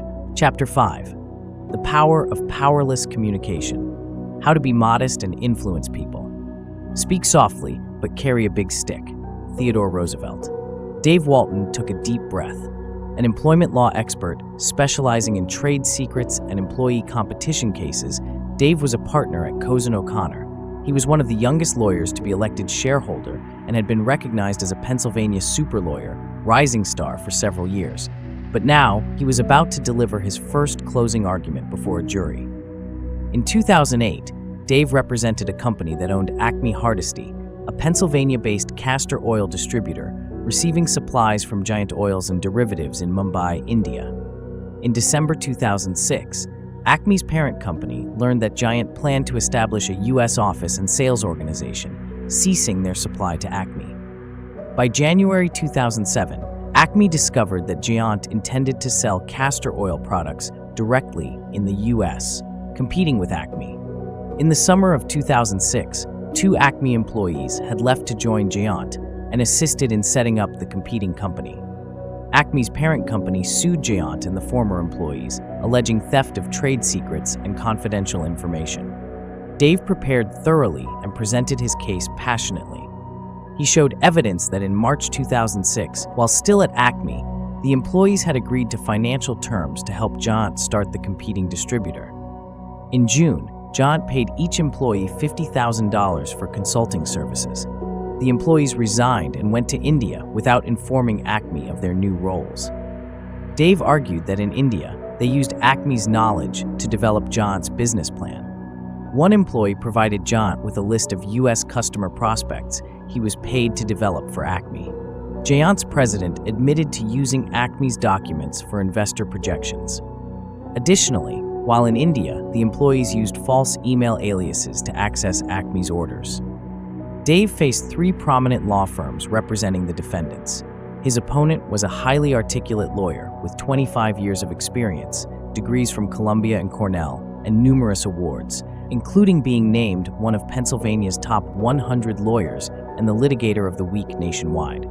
Described as accomplished, knowledgeable, and sophisticated, the defense attorney argued that Giant engaged in legitimate competition, cutting out the middleman to sell products more cheaply. He highlighted that the employees were unhappy at Acme, describing it as a hellhole. Dave knew the trial could go either way. Despite his compelling arguments, this high-pressure, high-profile case was his first lead jury trial, and he was the youngest lawyer there. During one examination, Dave started stammering, which happened a few more times, signaling a lack of confidence. Dave worried about one particular juror who clearly favored the defendants. This juror responded positively to the defense attorney and dismissively towards Dave. On the day of the closing arguments, the juror wore a suit and tie, aiming to be the foreman, and turned the jury against Dave's case. After Dave's closing, the jury deliberated. The antagonistic juror was elected foreman and read the verdict. The jury ruled in favor of Dave's client, awarding $7 million. This victory set a record for the largest trade secret verdict in Pennsylvania. Dave's expert presentation played a significant role, but another factor contributed to his success. Dave Walton shares something with former GE CEO Jack Welch, Vice President Joe Biden, singer Carly Simon, 2020 anchor John Stossel, actor James Earl Jones, and basketball announcer Bill Walton, they all stutter. Stuttering affects about 1% of the population. Growing up, Dave faced teasing and ridicule for his stutter. After college, he was turned down for a sales job due to his stutter. When applying to law school, friends and family hoped he wouldn't have to do public speaking. In law school, his first mock court argument left the judge in tears out of sympathy. While many see stuttering as a disability, it can also be a source of strength. During the trade secrets trial, Dave's stutter made a positive impression on the jury. Several jurors later approached him, expressing respect for his courage as a trial lawyer despite his stutter. This connection helped tip the balance in his favor. Dave realized his stutter could be an advantage, making him genuine and relatable. This chapter explores how Dave Walton's experience reveals key insights about influencing others and how givers like Dave stand out. In To Sell is Human, Daniel Pink argues that success heavily depends on influence skills. To persuade others, we must communicate effectively, but the best method may not be the most obvious. Research indicates two fundamental paths to influence: dominance and prestige. Dominance involves gaining influence through strength and authority, while prestige is earned through respect and admiration. Takers excel at dominance, using powerful communication and asserting authority. However, this approach can backfire with skeptical audiences and has limited sustainability. Conversely, prestige isn't zero-sum. There's no limit to the respect we can earn. Powerless communication, characterized by less assertiveness and more vulnerability, can be surprisingly effective. Givers who value others' perspectives often use this style, asking questions, admitting weaknesses, and seeking advice. Presenting the value of vulnerability. At 26, shortly after completing my doctorate in organizational psychology, I was asked to teach senior military leaders about motivating troops. My first class was with 23 U.S. Air Force colonels, all former fighter pilots with extensive combat experience. I initially tried to establish my authority with powerful communication, highlighting my credentials. This approach backfired, and the colonel's feedback was critical. For my next session, I opened with a self-deprecating remark about my age, which broke the ice and allowed me to connect with the audience. The feedback improved significantly. Powerless communication, revealing vulnerability, can build prestige.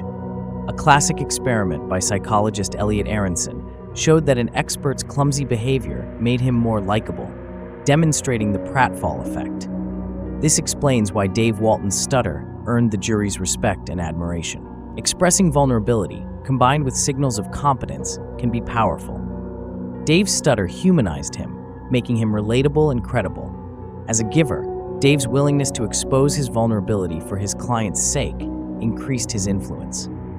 In conclusion, influencing others effectively involves a balance of vulnerability and competence.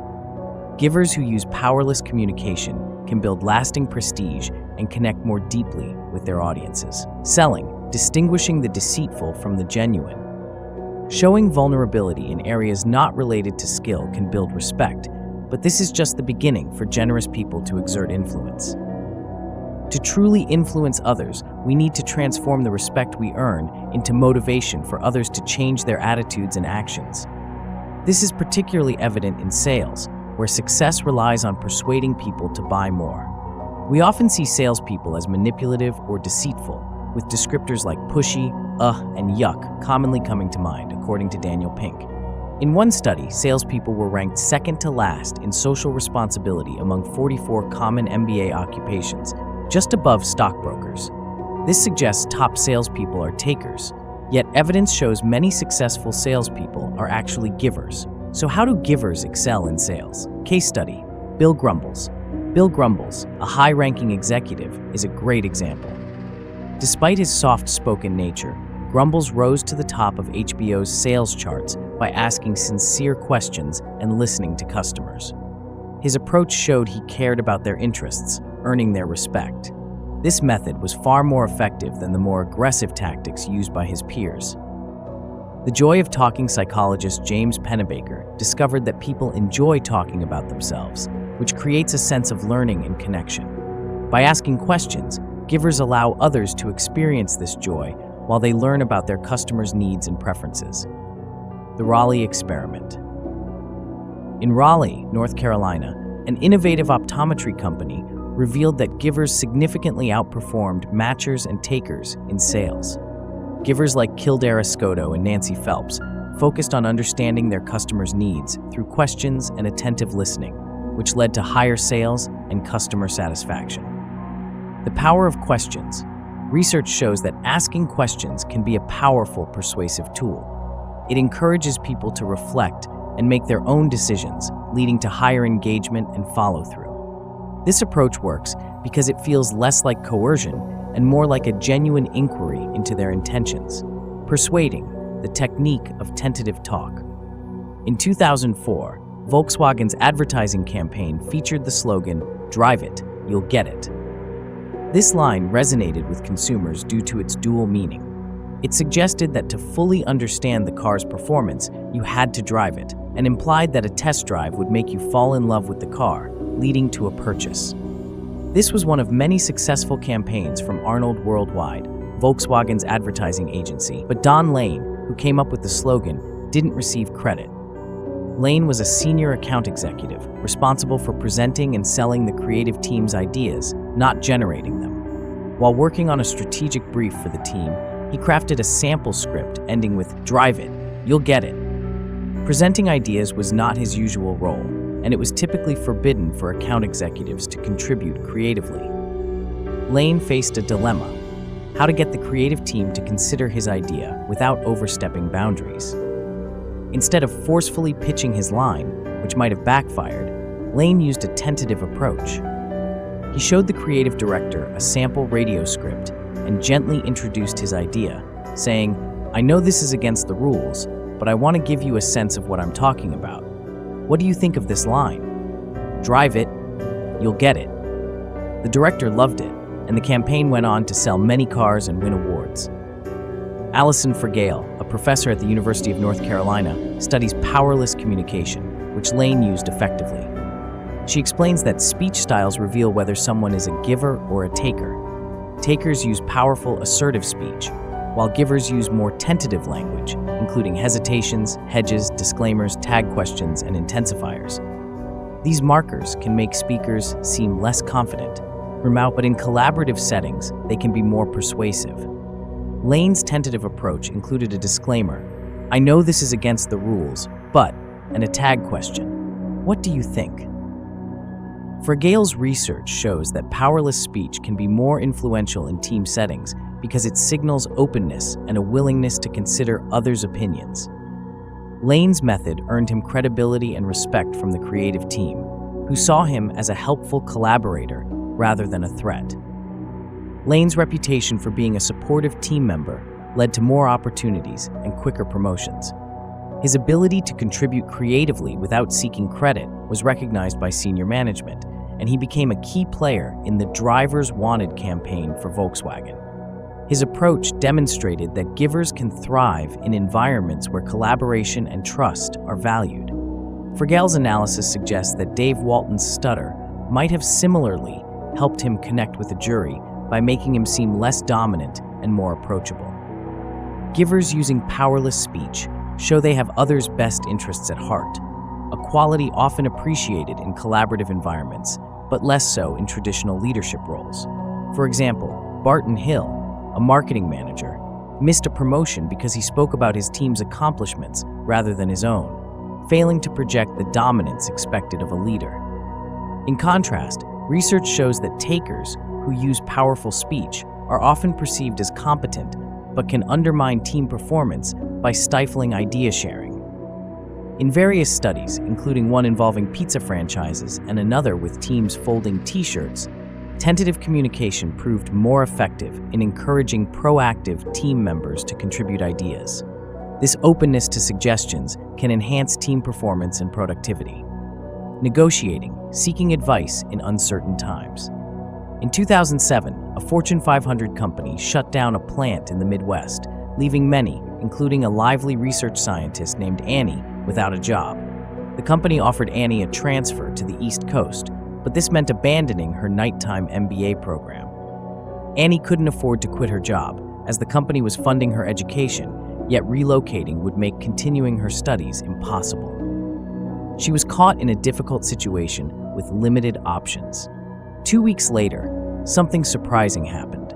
Annie was granted unlimited access to the company's private jet, typically reserved for top executives, until she completed her MBA. She accepted the transfer, and for 9 months, she flew back and forth twice a week. The company also covered her rental car and commercial flight expenses when the jet wasn't available. How did she secure such a deal without negotiating?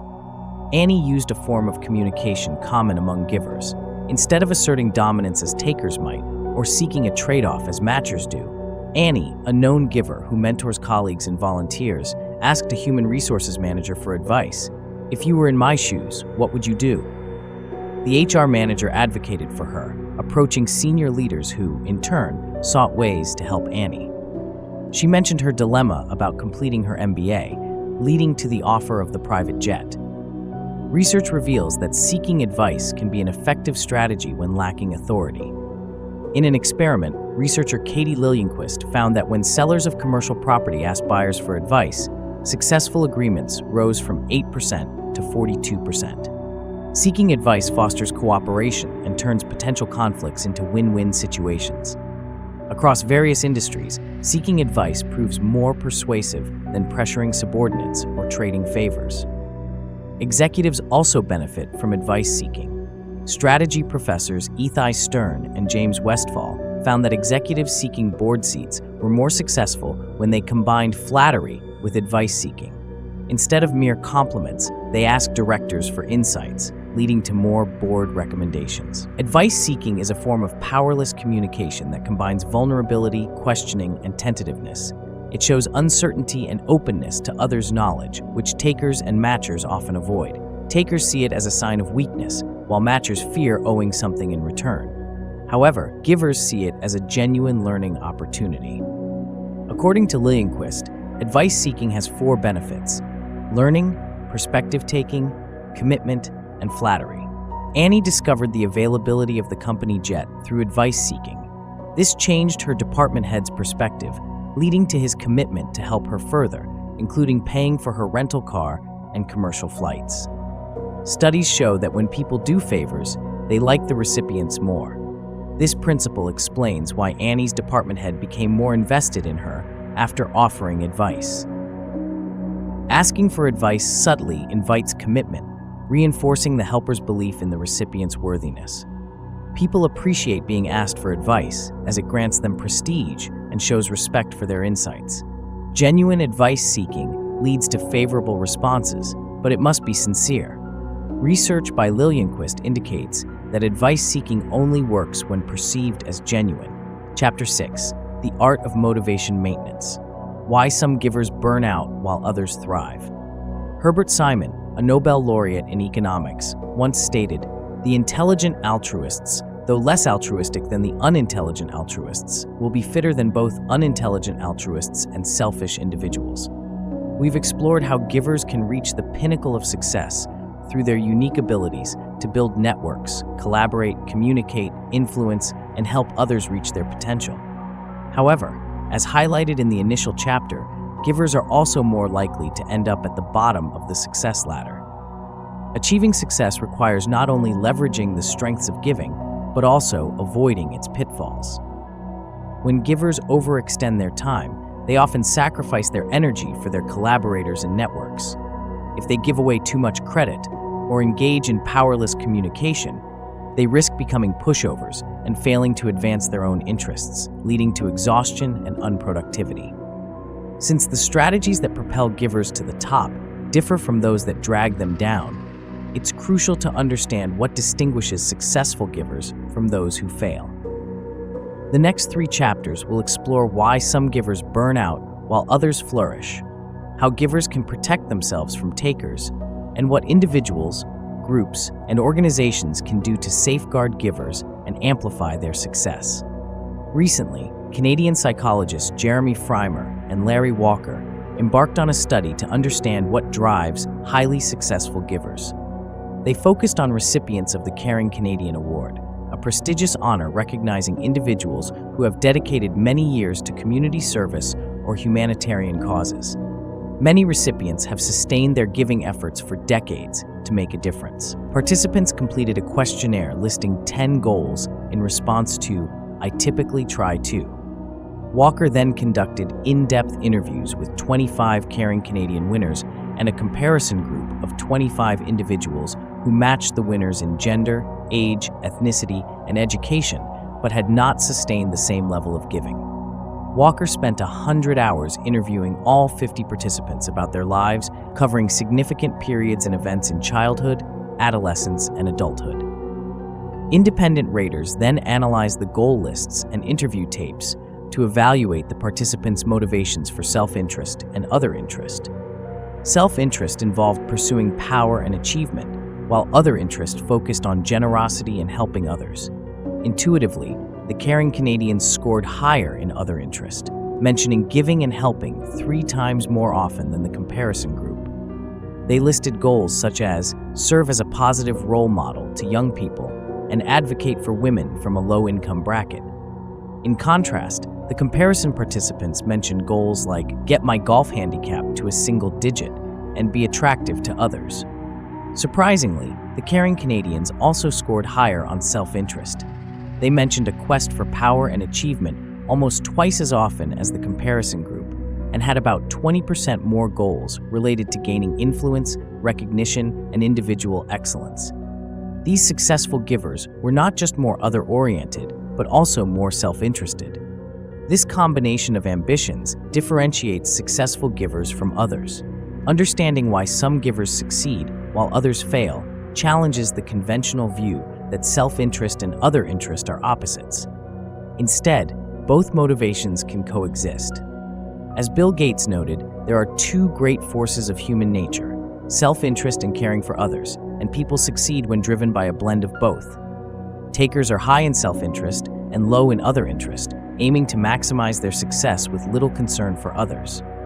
Givers, however, always score high on other interest, but vary in self-interest.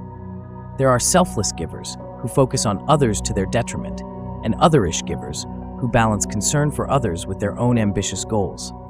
Selfless givers, with high other interest and low self-interest, often burn out due to pathological altruism, an unhealthy focus on others at the expense of their own needs. For instance, selfless college students admitted missing classes and failing to study to attend to friends' problems, leading to declining grades. Studies show that self-interest and other interest are independent motivations. People can possess both simultaneously, creating a hybrid engine that fuels success. Otherish givers give more than they receive but still keep their own interests in sight, ensuring they don't burn out and are better positioned to thrive. Will Smith's story, highlighted in the Fresh Prince of Bel-Air theme song, reflects this balance. After graduating from Overbrook High School in West Philadelphia, Smith, along with other accomplished alumni, pursued successful careers despite the school's challenging environment. Overbrook, located near one of the top 10 drug corners in the country, faces significant difficulties, including a low graduation rate and high crime rates. However, passionate young educators from Teach for America, TFA, have joined the school, determined to make a difference. TFA teachers, mostly givers, face immense challenges in disadvantaged schools, often leading to burnout. Conry Callahan, a TFA teacher at Overbrook, initially struggled with the overwhelming workload and harsh realities of the school environment. Despite hitting rock bottom, Conray found renewed energy by giving more. She took on additional responsibilities, such as mentoring other teachers and founding a mentoring program for high-achieving, low-income students. This increased giving revitalized her, allowing her to thrive and continue teaching while many of her peers left the profession. This story illustrates the importance of integrating self-interest with other interest to avoid burnout and achieve sustained success. When givers like Conray balance their concern for others with their own ambitious goals, they are less likely to burn out and more likely to flourish. After reading the letters, the givers caught up to the takers in just a week. While takers showed some improvement, givers responded the most strongly, nearly tripling their weekly calls and donations. They gained a deeper understanding of their impact. Raising more money would help more scholarship students like Will. Spending just 5 minutes reading about how their job helped others motivated givers to match the takers' productivity. However, the givers still didn't fully grasp their job's impact. What if they met a scholarship recipient face-to-face instead of reading letters? When callers met a scholarship recipient in person, they became even more energized. The average caller doubled their calls per hour and phone minutes per week. This hard work reached more alumni, resulting in a 144% increase in alumni donations weekly. Remarkably, revenue quintupled. Callers averaged $412 before meeting the recipient and over $2,000 afterward. One caller's numbers skyrocketed from 5 calls and $100 per shift to 19 calls and $2,650 per shift. Control groups that didn't meet a recipient saw no changes in calls, phone time, donations, or revenue. Just 5 minutes with one scholarship recipient motivated 23 callers to raise an extra $38,451 for the university in a single week. While all reciprocity styles were motivated by meeting the scholarship recipient, givers saw the most significant gains in effort and revenue. This turnaround highlights a key principle of giver burnout. It's more about the feedback on the impact of giving than the amount of giving itself.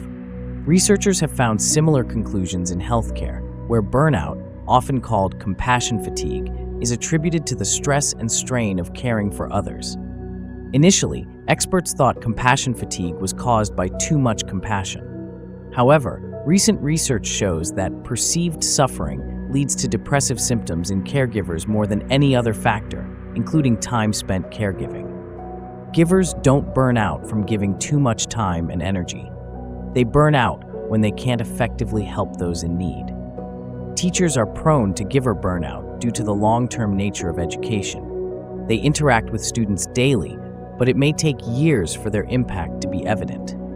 By then, students have moved on, leaving teachers questioning if their efforts mattered.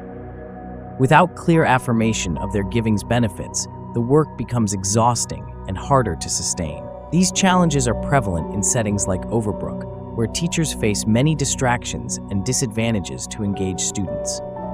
Conray Callahan's emotional exhaustion wasn't from giving too much, but from feeling her efforts were ineffective. "In teaching, do I have an impact? It's kind of dicey," Conray said. "I often feel like I'm not doing anything effective, that I'm wasting my time and not making a difference." After reading the letters, the givers caught up to the takers in just a week. While takers showed some improvement, givers responded the most strongly, nearly tripling their weekly calls and donations. They gained a deeper understanding of their impact. Raising more money would help more scholarship students like Will. Spending just 5 minutes reading about how their job helped others motivated givers to match the takers' productivity. However, the givers still didn't fully grasp their job's impact. What if they met a scholarship recipient face-to-face instead of reading letters? When callers met a scholarship recipient in person, they became even more energized. The average caller doubled their calls per hour and phone minutes per week. This hard work reached more alumni, resulting in a 144% increase in alumni donations weekly. Remarkably, revenue quintupled. Callers averaged $412 before meeting the recipient and over $2,000 afterward. One caller's numbers skyrocketed from 5 calls and $100 per shift to 19 calls and $2,650 per shift. Control groups that didn't meet a recipient saw no changes in calls, phone time, donations, or revenue. Just 5 minutes with one scholarship recipient motivated 23 callers to raise an extra $38,451 for the university in a single week. While all reciprocity styles were motivated by meeting the scholarship recipient, givers saw the most significant gains in effort and revenue. This turnaround highlights a key principle of giver burnout. It's more about the feedback on the impact of giving than the amount of giving itself.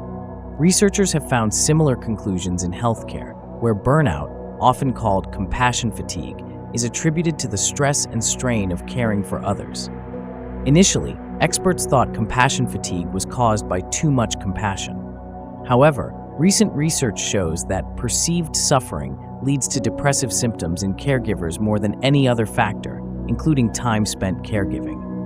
Givers don't burn out from giving too much time and energy. They burn out when they can't effectively help those in need. Teachers are prone to giver burnout due to the long-term nature of education. They interact with students daily, but it may take years for their impact to be evident. By then, students have moved on, leaving teachers questioning if their efforts mattered.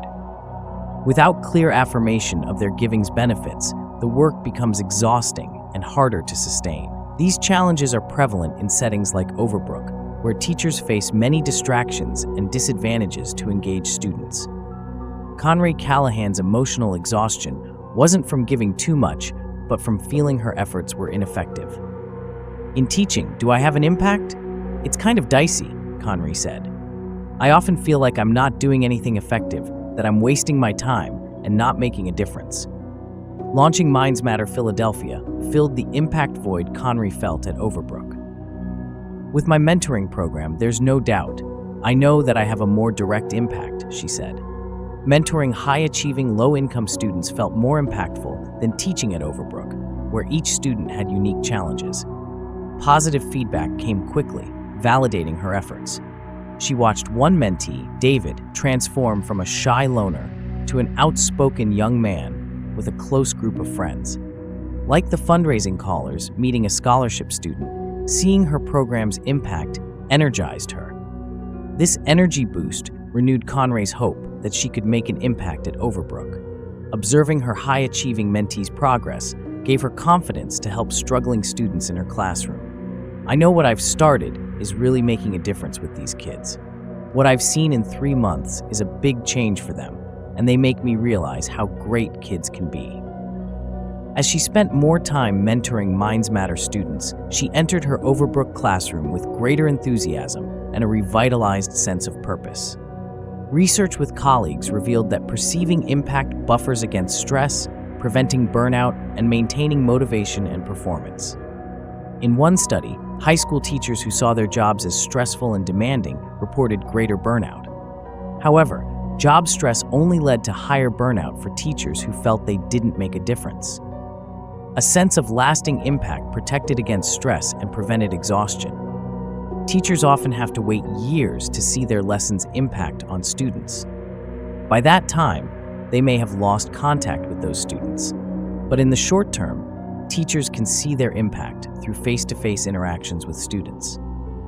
Many other jobs don't provide any contact with the beneficiaries of their work. For example, many medical professionals diagnose patients without ever meeting them.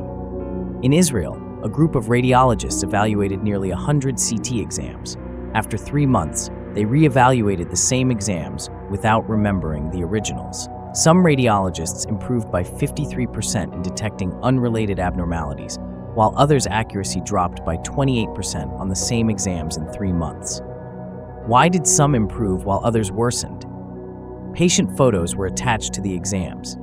Half of the radiologists initially saw the CT exams without photos and then saw them with photos 3 months later, leading to a 53% improvement. The other half saw the photos first and then evaluated without photos, resulting in a 28% decline. A single patient photo increased diagnostic accuracy by 46%, with 80% of key findings made only when seeing the patient's photo. The photos increased empathy, motivating the radiologists to be more careful in their diagnoses. Their reports were 29% longer when including patient photos, making each CT scan unique. Similarly, researcher Nicola Ballet found that nurses who met healthcare practitioners using the surgical kits they assembled were more productive and accurate. This effect was especially strong among nurses with strong giver tendencies. A week after meeting the practitioners, all nurses felt more inclined toward giving. A first-hand connection to impact reduces burnout among givers and motivates people of all reciprocity styles to give more. Some organizations have initiatives to connect employees with the impact of their products and services. At Wells Fargo, a vice president created videos of customers explaining how low-interest loans help them reduce debt. Watching these videos was a powerful motivator for bankers, making them realize their work's significant impact.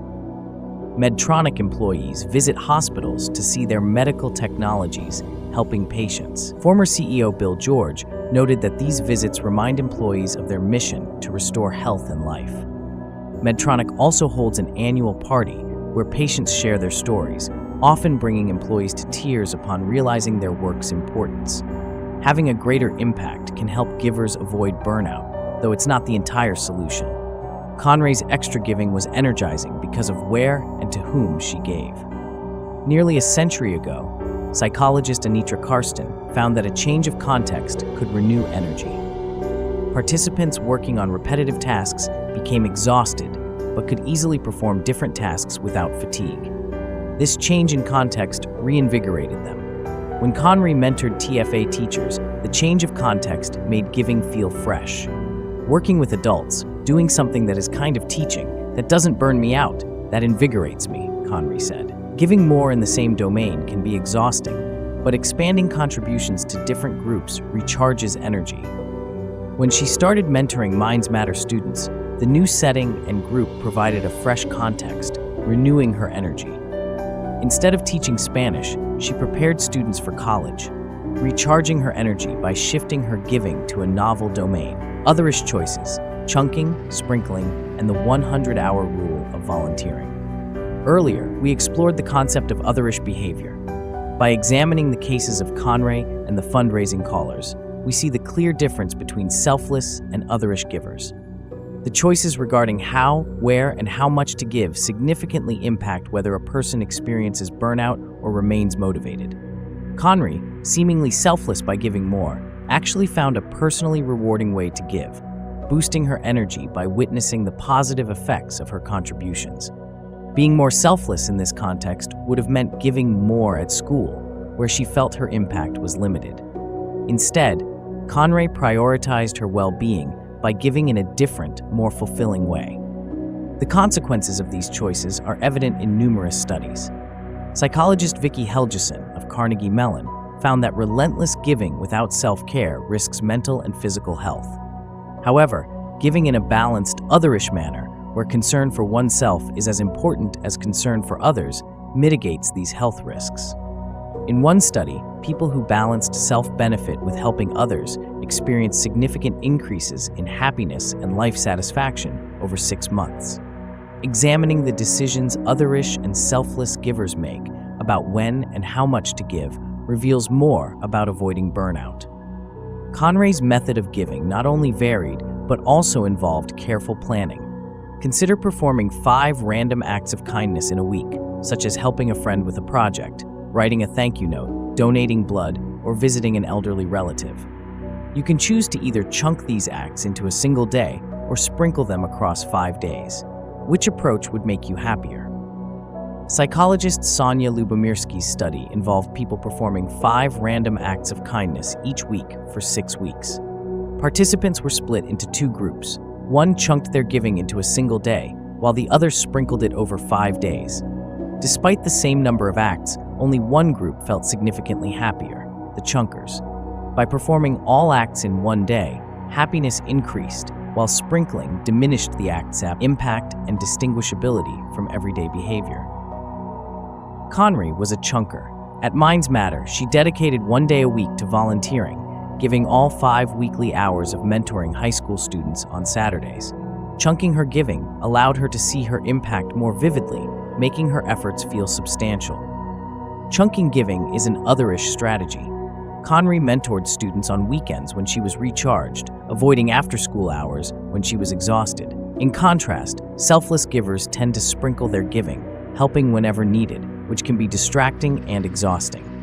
A real-world example involves 17 software engineers at a Fortune 500 company tasked with developing a new, cost-effective color laser printer. The division was losing money, and if the printer wasn't ready on time, it would fold. Despite working nights and weekends, the engineers were behind schedule, stressed, and exhausted due to constant interruptions from colleagues needing help. Harvard professor Leslie Perlow suggested turning selfless giving into otherish giving by chunking it. She proposed dedicated quiet and interaction times. After several experiments, they settled on quiet time 3 mornings a week, where engineers worked without interruptions. The rest of the time was for collaboration. During quiet time, 2/3 of the engineers reported above-average productivity. Even after Perlow left, 47% maintained high productivity. Chunking their helping time conserved energy, enabling them to complete their work. After 3 months, they launched the printer on time, marking only the second on-time launch in the division's history. The vice president credited Quiet Time's boundaries for their success. However, in many situations, the boundaries for giving time are less clear. Sean Hagerty, a principal at Vanguard, volunteers to teach at least a week annually at Vanguard's corporate university. Despite concerns about burnout, he felt energized by his volunteer work, eventually surpassing the 100-hour mark annually. The 100-hour rule of volunteering is significant. Studies show that volunteering between 100 and 800 hours per year boosts happiness and life satisfaction. Volunteering over 100 hours annually is linked to longevity. 2 hours a week appears to be the sweet spot, providing meaningful impact without overwhelming the volunteer. Conry's volunteering exceeded the 100-hour mark when she launched Minds Matter. This time commitment restored her energy. But it wasn't just the amount of time. How she chunked her giving also mattered. Sean Hagerty focused his giving on education, a cause he was passionate about. He led 2 programs, the Classroom Economy, a national initiative teaching kindergartners money management, and Team Vanguard, a local 4-year mentoring program. Despite the time commitment, these programs positively impacted his energy and engagement at work.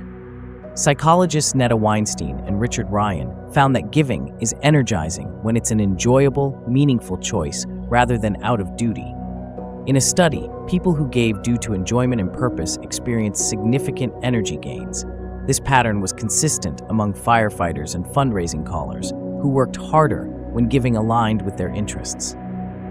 For Conry, this meant a difference between obligatory giving at Overbrook and enjoyable volunteer work with Minds Matter and TFA. In her volunteer roles, she focused on helping students and mentoring teachers, connecting to her core values and maintaining motivation. When Conry needed help during a stressful week, she sought advice from a colleague, an act rare among selfless givers who often avoid receiving support. Otherish givers, however, recognize the importance of self-care and seek help when needed, maintaining motivation and energy. Research shows that receiving colleague support is a strong antidote to burnout.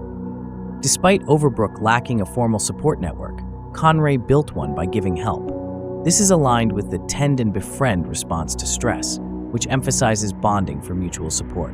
Conry's support network, built through mentoring and seeking help, along with chunking her giving, made her less vulnerable to burnout. But how do otherish givers compare to takers and matchers? A real-world example involves 17 software engineers at a Fortune 500 company tasked with developing a new, cost-effective color laser printer. The division was losing money, and if the printer wasn't ready on time, it would fold. Despite working nights and weekends, the engineers were behind schedule, stressed, and exhausted due to constant interruptions from colleagues needing help. Harvard professor Leslie Perlow suggested turning selfless giving into otherish giving by chunking it. She proposed dedicated quiet and interaction times. After several experiments, they settled on quiet time 3 mornings a week, where engineers worked without interruptions. The rest of the time was for collaboration. During quiet time, 2/3 of the engineers reported above-average productivity.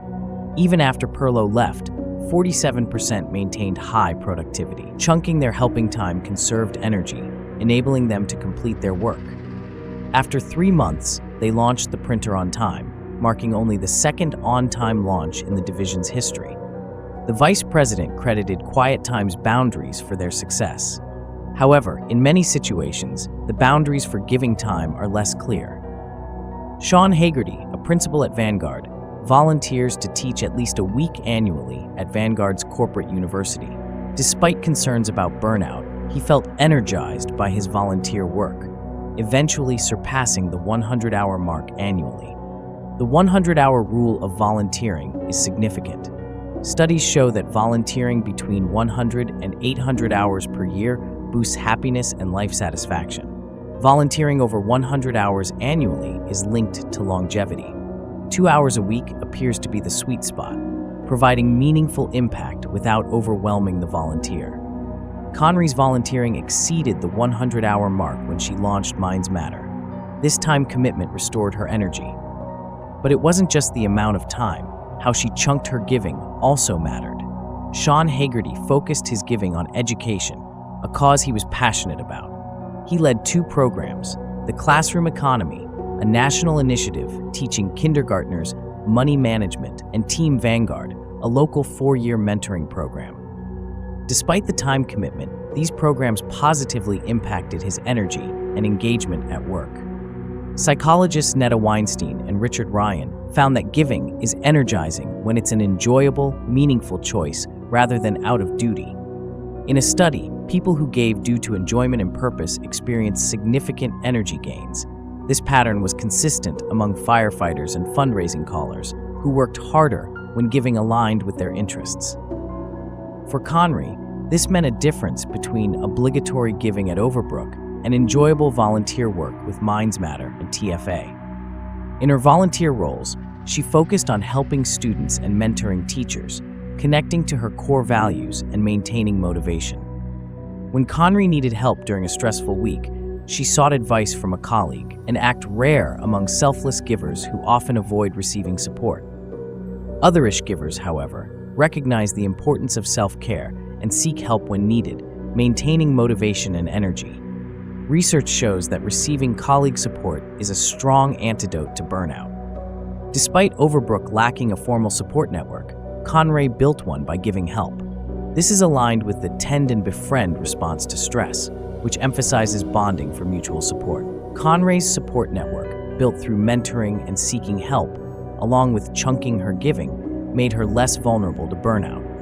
But how do otherish givers compare to takers and matchers? The myth of giver burnout. Years ago, Dutch psychologists conducted a study involving hundreds of healthcare professionals.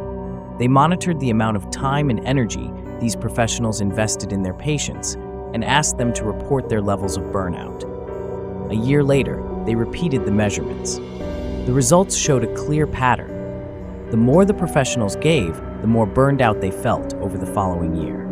Those who gave selflessly experienced the highest levels of burnout, as they invested significantly more than they received, leading to exhaustion. In contrast, those who adopted a more balanced approach, acting as matchers or takers, were less likely to feel burned out. However, another study revealed something intriguing. Some healthcare professionals seem to be immune to burnout. Despite giving substantial amounts of time and energy, these resilient professionals, known as otherish givers, did not experience the same level of exhaustion. These individuals enjoyed helping others and frequently went out of their way to assist, yet they also sought help when needed. As a result, their burnout rates were significantly lower compared to matchers and takers who lacked the stamina to keep giving. This finding suggested an unexpected possibility. While matchers and takers seem less prone to burnout than selfless givers, otherish givers might exhibit the greatest resilience. Research by Northwestern University psychologists Elizabeth Seeley and Wendy Gardner sheds light on this phenomenon. They asked participants to work on a challenging task that drained their willpower, such as resisting the temptation to eat cookies while hungry. After depleting their willpower, participants were tested on their stamina by holding onto a hand grip. Typically, participants could maintain their grip for 25 seconds, but those with unusually high stamina who scored high on other directedness held on for 35 seconds. These individuals operated like givers, consistently overriding their own selfish impulses to help others, which strengthened their psychological resilience. This enhanced willpower allowed them to perform better on tasks requiring self-control. Other studies have supported this idea, showing that giving can improve one's ability to manage thoughts, emotions, and behaviors, similar to how weightlifting builds physical muscles. However, excessive use of these willpower muscles can lead to burnout, particularly for selfless givers. In Utah, John Huntsman Sr., a 75-year-old businessman, exemplifies the resilience of otherish givers. Huntsman, featured in Chapter 2 alongside Kenneth Lay, has a history of generous decisions during negotiations. In 1990, during an acquisition deal, he chose not to push for an additional $200 million after the CEO's wife passed away, prioritizing the CEO's emotional well-being over financial gain. Similarly, in 1986, Huntsman honored a verbal agreement to sell a company division for $54 million, even though the division's value had risen to $250 million. He turned down a higher offer, demonstrating his commitment to fairness and honor. Huntsman's success extends beyond business. Since 1985, he has engaged in significant philanthropy, giving over $1 billion and receiving major humanitarian awards for his contributions.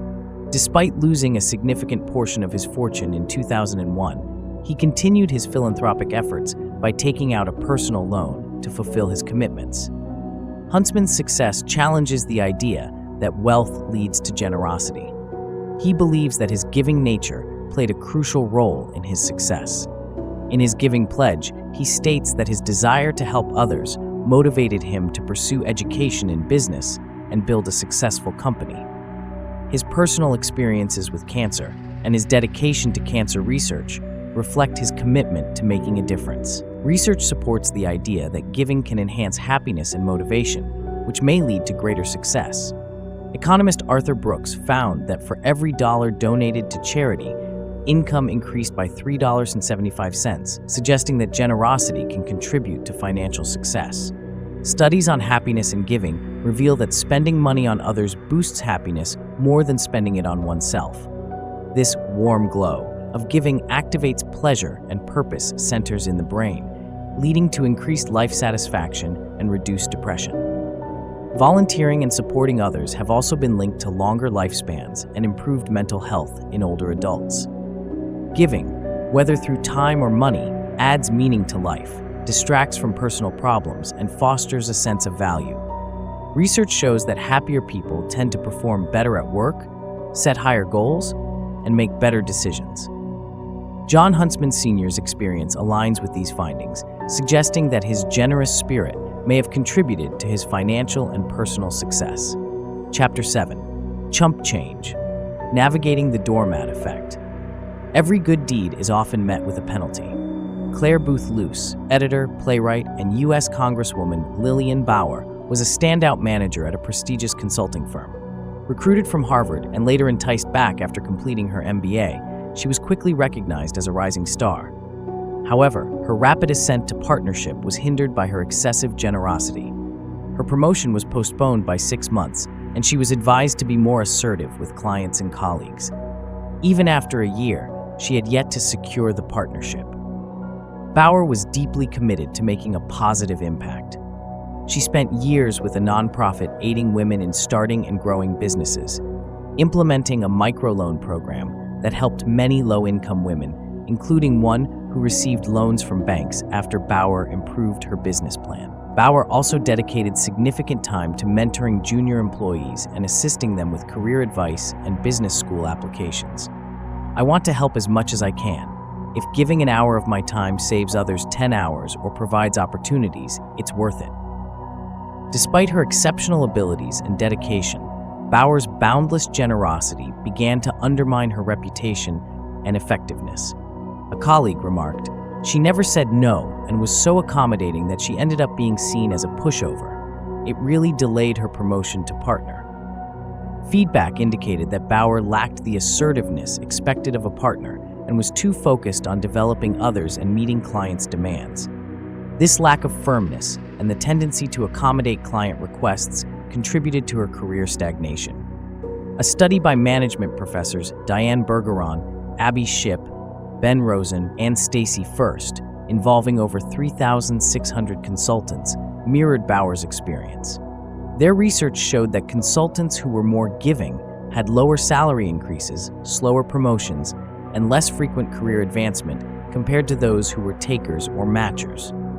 Givers received average salary increases of 9%, compared to 10.5% for takers and 11.5% for matchers. Givers were less likely to be promoted to managerial roles and had to wait longer for promotions.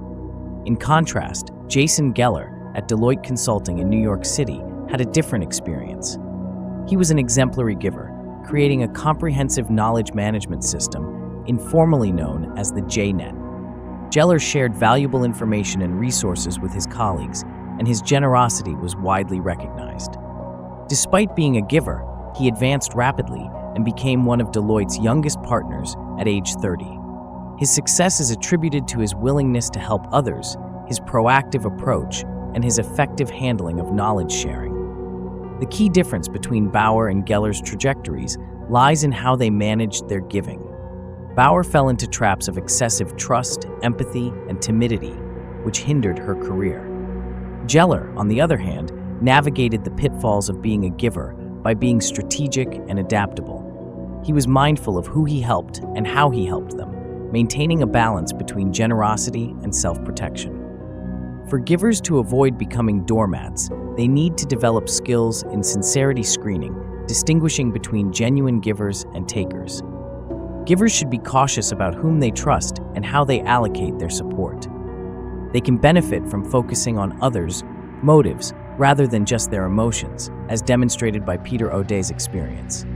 By shifting from empathy to perspective-taking, givers can protect themselves while still providing valuable support. Peter had transformed from being a doormat to someone who stood up for himself by taking down a taker. He discovered that Rich, who had been even more of a taker than expected, was deeply in debt both to the firm and the bank. Peter had to cover for Rich's shortfall. Within a year of Peter becoming the managing director, Rich left the firm. In the next 15 months, Peter's firm saw a remarkable turnaround, achieving 7-figure profits, boosting staff morale, reducing turnover, and earning a spot as a contender for Firm of the Year in their dealer group. Successful givers often start by being open and generous, but become more discerning when dealing with takers. They adjust their behavior, often shifting to a matching strategy where they expect reciprocal value. This approach is illustrated by Peter's actions. He required Rich to contribute positively to the business. Peter's experience underscores that while givers should initially extend trust, they need to adapt their approach if they encounter takers.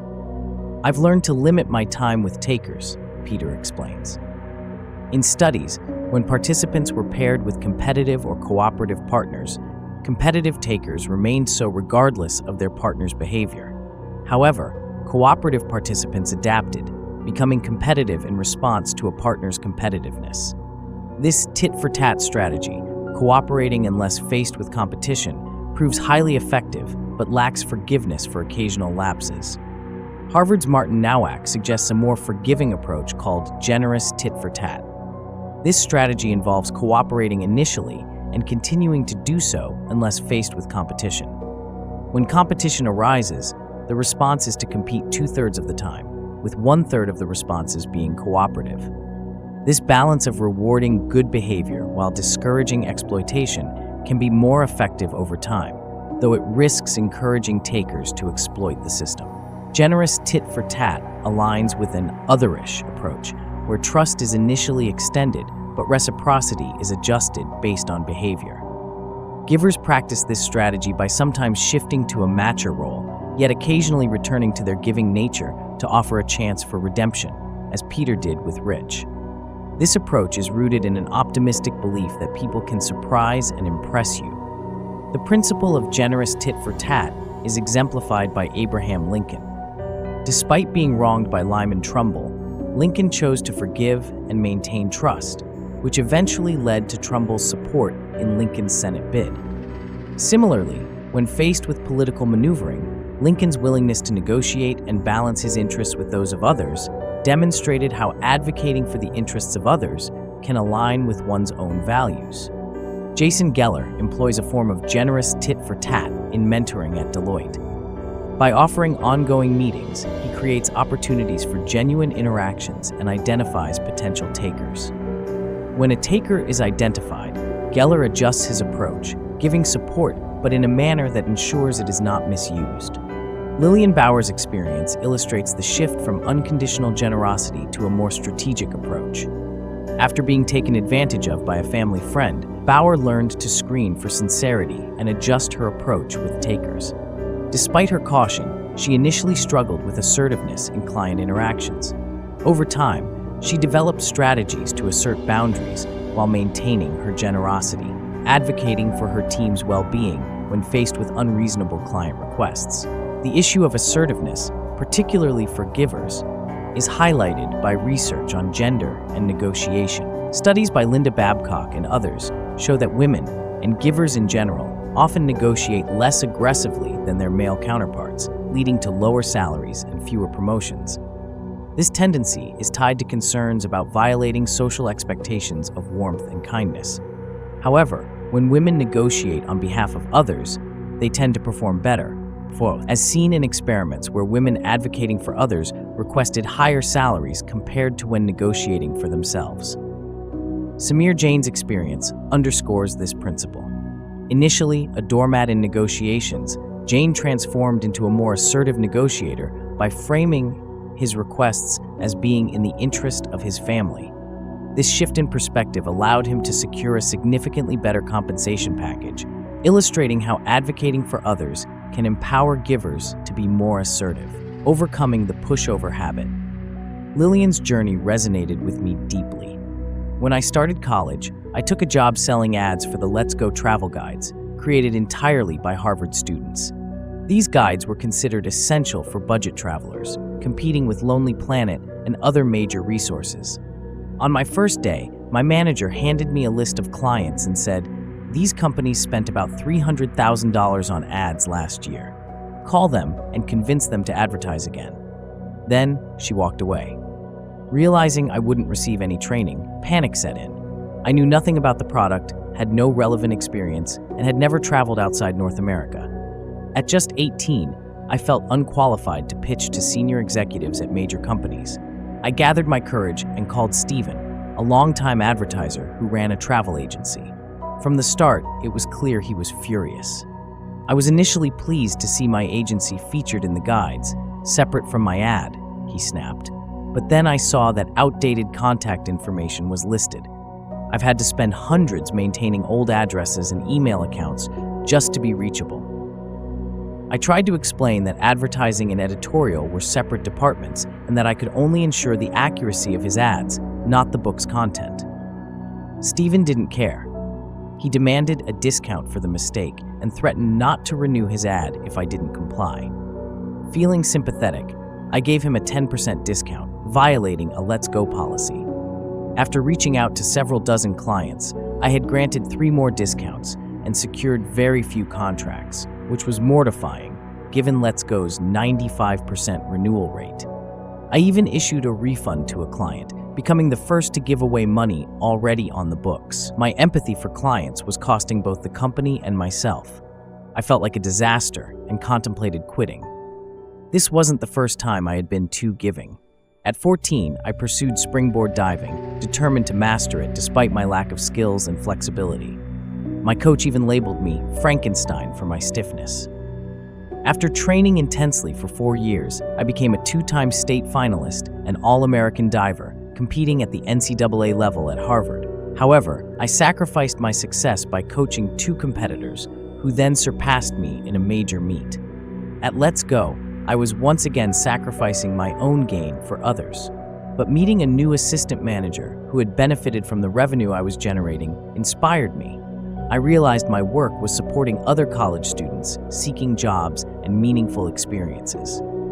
This motivated me to stand up for my clients in a way that would also protect my colleagues. In a tough negotiation with a demanding French hotelier, I recalled the impact of revenue on job creation. This gave me the resolve to stand firm, explaining that offering discounts would necessitate extending them to other clients, which would be inconsistent. The hotelier paid full price. In 4 months, I set company records by generating over $600,000 in revenue, almost doubling my predecessor's numbers. I secured the largest advertising package in company history and was praised as one of the finest advertising associates ever. At 19, I was promoted to Director of Advertising Sales, managing a budget over $1 million and leading my own team. Soon after, the internet bubble burst, leading to the loss of numerous clients and a significant reduction in our budget. Our largest client, Michael, the VP of a major student travel agency, informed me that due to budget cuts, they could only advertise if offered a 70% discount. This would reduce their spending from nearly $120,000 to below $40,000. While contemplating a discount, I realized the difference between diving and business. In sports, helping others often meant losing. In business, win-win scenarios are possible. I considered Michael's needs and suggested he sponsor a new product, 20-page travel booklets that he could distribute for free. This would allow him to promote his store and might be funded from his distribution budget rather than advertising budget. We negotiated an exclusive sponsorship deal, and he ended up spending over $140,000, surpassing my previous record. This shift from purely giving to creating value first allowed me to achieve a balance of generosity and assertiveness. Despite the dot-com crash, more than half of our renewal clients increased their ad packages, leading to over $550,000 in profits. Our team expanded, and I became the only manager to collect 100% of accounts receivable. I was elected to the board of directors and awarded Manager of the Year. The lessons I learned led me to focus on teaching others how to overcome the doormat effect. Research shows that successful negotiators often operate in an otherish manner. A study by Karsten Dedreau found that the best negotiators balance concern for their own interests with concern for others. They don't just give away value or only take, they find ways to create value that benefits both sides. Lillian Bauer's career shift reflects this approach. Initially too generous, she started grouping mentoring sessions to spread her help more effectively and encourage others to also support each other. By involving others in her mentoring, she expanded her impact while protecting her time. Instead of viewing themselves as doomed to be doormats, successful givers adapt their strategies to thrive in competitive situations. They learn to balance their natural giving tendencies with the need to set boundaries and advocate for their own interests. Lillian Bauer, by leveraging her strengths and adapting her approach, transformed from a pushover into a successful leader, achieving partnership ahead of schedule. Chapter 8. The Scrooge Shift. In 1993, Craig Newmark left IBM after a 17-year tenure to take a computer security job at Charles Schwab in San Francisco. As a newcomer to the Bay Area and a single man, he was looking to enhance his social life. By early 1995, he began emailing friends about local arts and tech events. As word spread, people began using the email list to share job openings, apartment listings, and items for sale. By June of that year, the list had grown to 240 subscribers, prompting Craig to move it to a listserv. In 1996, this evolved into a website called Craigslist. By late 2011, Craigslist had expanded to over 700 locations worldwide. In the US, around 50 million people visit Craigslist each month, making it one of the top 10 websites in the country and among the top 40 globally. Craigslist thrived by catering to our inherent matcher instincts. It enables transactions where buyers and sellers agree on a fair price, facilitating the direct exchange of goods and services. Essentially, Craigslist promotes a balanced give-and-take dynamic, akin to a flea market. We're not altruistic, Newmark explains. From one perspective, we're like a flea market. But could a system operate purely on the principle of giving rather than matching? In 2003, Daron Beal from Ohio set out to explore this idea. Like Newmark, Beal was in a new city and started an email list to share local resources. Inspired by Craigslist, Beal aimed to create a platform for local exchanges, but with a significant twist: no money or trades were allowed. This network, named FreeCycle, required that all items be given away for free. The concept for FreeCycle came from Beal's experience running a recycling program for businesses at Rise, a nonprofit in Tucson, Arizona. Local businesses donated items that were still usable but not recyclable, like computers and desks. Beal spent hours trying to donate these items to charities but had little success. At the same time, he had a bed he wanted to give away, but thrift stores wouldn't accept it. He realized that an online community could more efficiently connect givers with those in need.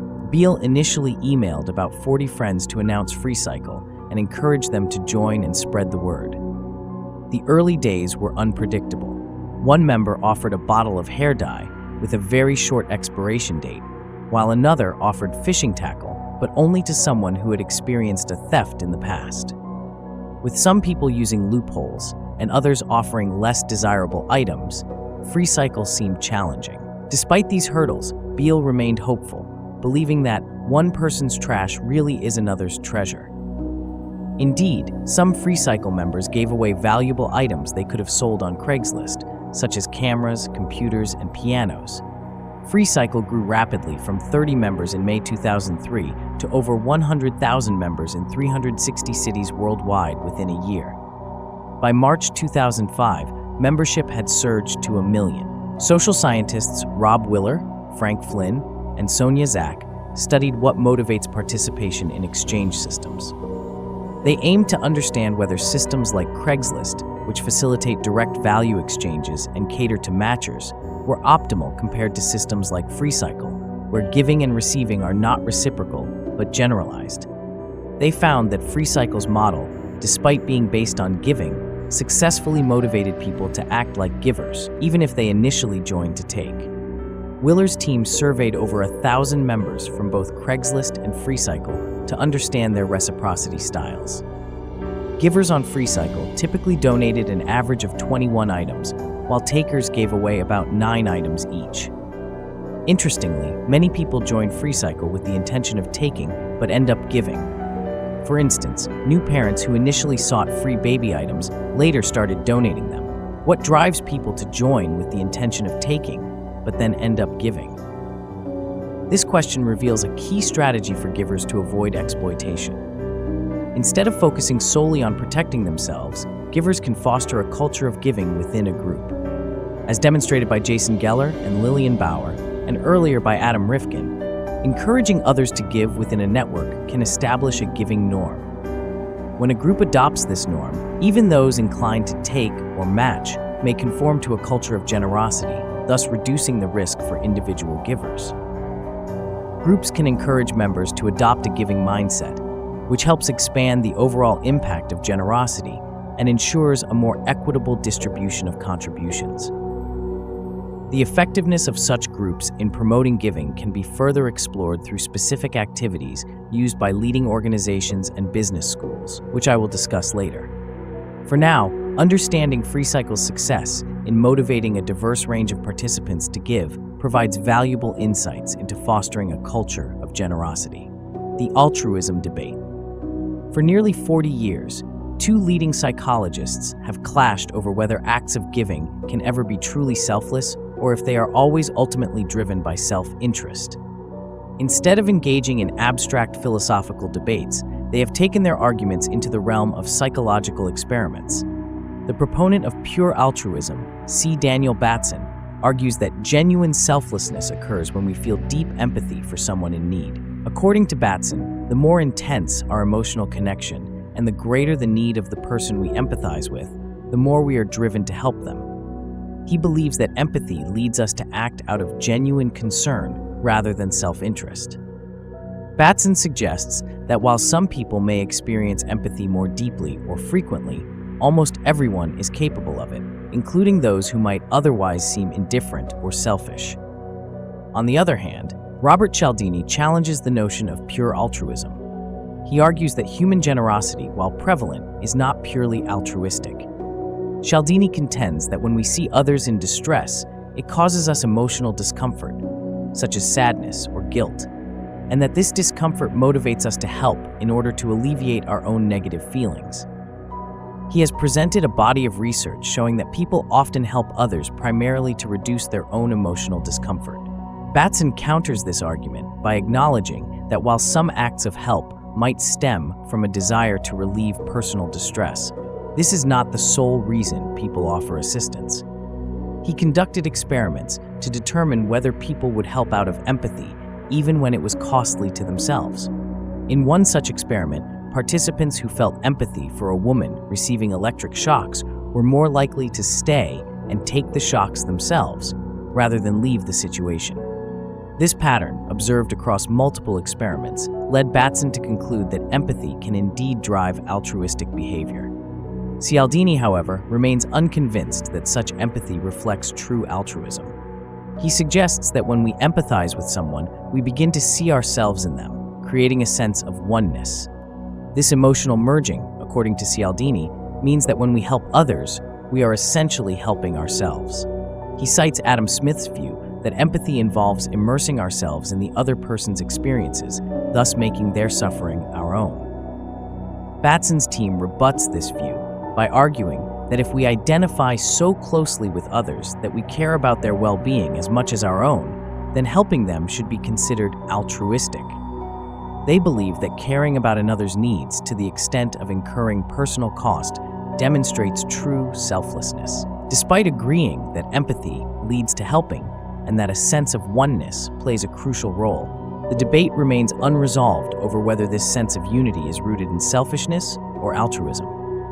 I believe a middle ground exists, exemplified by the experience of Daron Beal, who founded FreeCycle. Initially motivated to dispose of unwanted items efficiently, Beal found that the process of giving away items made him feel genuinely good, leading him to give more.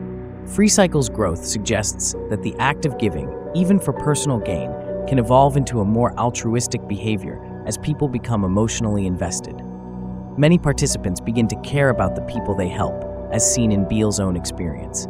Over time, this shift from self-interest to genuine care is not uncommon.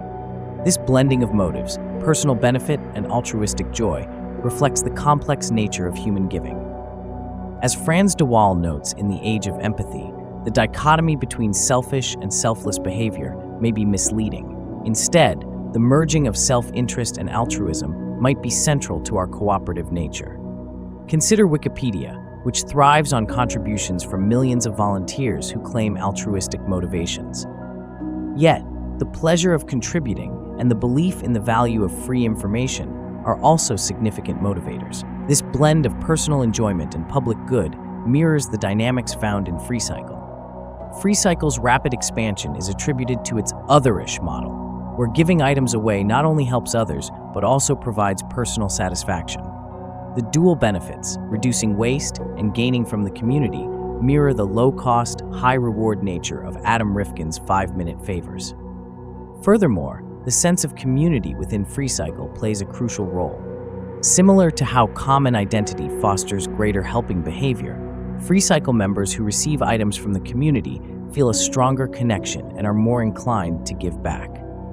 This creates a cycle where giving becomes an embedded part of the community's norms, benefiting both the individual and the collective. The quest for optimal distinctiveness. When I first met Adam Rifkin, I inquired about the most intriguing individuals in his network. His response was, "One of my favorite people is Adam Rifkin." He wasn't referring to himself, but to another Adam Rifkin, a Hollywood writer, director, producer, and actor known for his work on films like Detroit Rock City and He-Man. To distinguish between them, I'll call him Hollywood Adam, and the other Adam Rifkin will be Panda Adam. In 1992, while Hollywood Adam was starting his career, Panda Adam was moving to Los Angeles to begin his PhD at Caltech. Mistakenly, people would call Panda Adam when they meant to reach Hollywood Adam. To clear up the confusion, Panda Adam posted his phone number online, but for 3 years, no one called. Then, in 1996, Hollywood Adam saw Panda Adam's website and, impressed by it, decided to reach out. It was early morning on the East Coast and dawn on the West Coast when a ringing phone woke a sleepy Panda Adam. Panda Adam, still half asleep. "Hello? Hollywood. Adam Rifkin here, calling Adam Rifkin. Panda? I've been waiting for this call my entire life." Despite having little in common on the surface, they weren't related, grew up in different cities, and worked in different fields. Panda Adam and Hollywood Adam felt an immediate connection when they met. Panda Adam describes Hollywood Adam as a fascinating character and notes that their careers in Hollywood and Silicon Valley have more parallels than he initially thought. He often refers people in Hollywood to Hollywood Adam and appreciates his generosity. Hollywood Adam reciprocates by helping Panda Adam and shares a similar sense of humor and philosophy of giving without keeping score. The strong bond between the two Adams may partially stem from their shared name.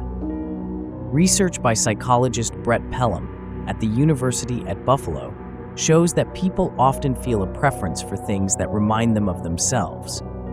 Pelham's studies reveal that people are more likely to live in places that resemble their names. For instance, those named Jack are more likely to live in Jacksonville, while those named Dennis are almost twice as likely to become dentists compared to those with the names Jerry or Walter. This preference for similarity extends to other areas, such as career choices and relationships. A key concept here is optimal distinctiveness. Psychologist Marilyn Brewer's theory suggests that people seek to balance fitting in with standing out. Joining a unique group allows for both a sense of belonging and a sense of uniqueness.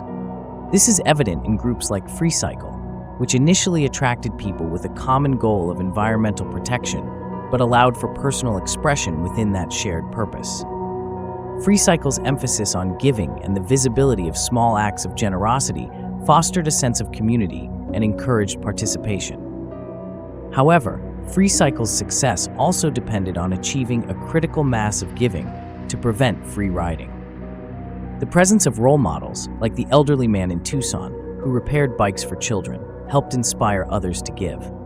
This concept of elevation, described by Jonathan Haidt, refers to the feeling of moral inspiration that motivates people to act generously. In contrast, thinking about unattainable ideals, such as Superman's superhuman attributes, can discourage people from engaging in charitable actions. Instead, identifying with attainable role models or recognizing small, practical acts of giving encourages more widespread participation. A study by Robert Cialdini and his team revealed that people are more likely to conserve energy when they are shown how their consumption compares to that of their neighbors. This approach taps into the power of social norms and the influence of similar others. As of the summer of 2012, FreeCycle had grown to more than 9 million members across over 110 countries, demonstrating the power of creating a shared identity while allowing for individual contributions. The system of giving within FreeCycle continues to thrive, illustrating how principles of optimal distinctiveness can be applied in various contexts. The reciprocity ring. When I joined the faculty at Wharton, the world's oldest business school, I decided to introduce a unique experiment in my classroom. I told my students we would be conducting an activity called the reciprocity ring, created by Wayne Baker and Cheryl Baker at Humax.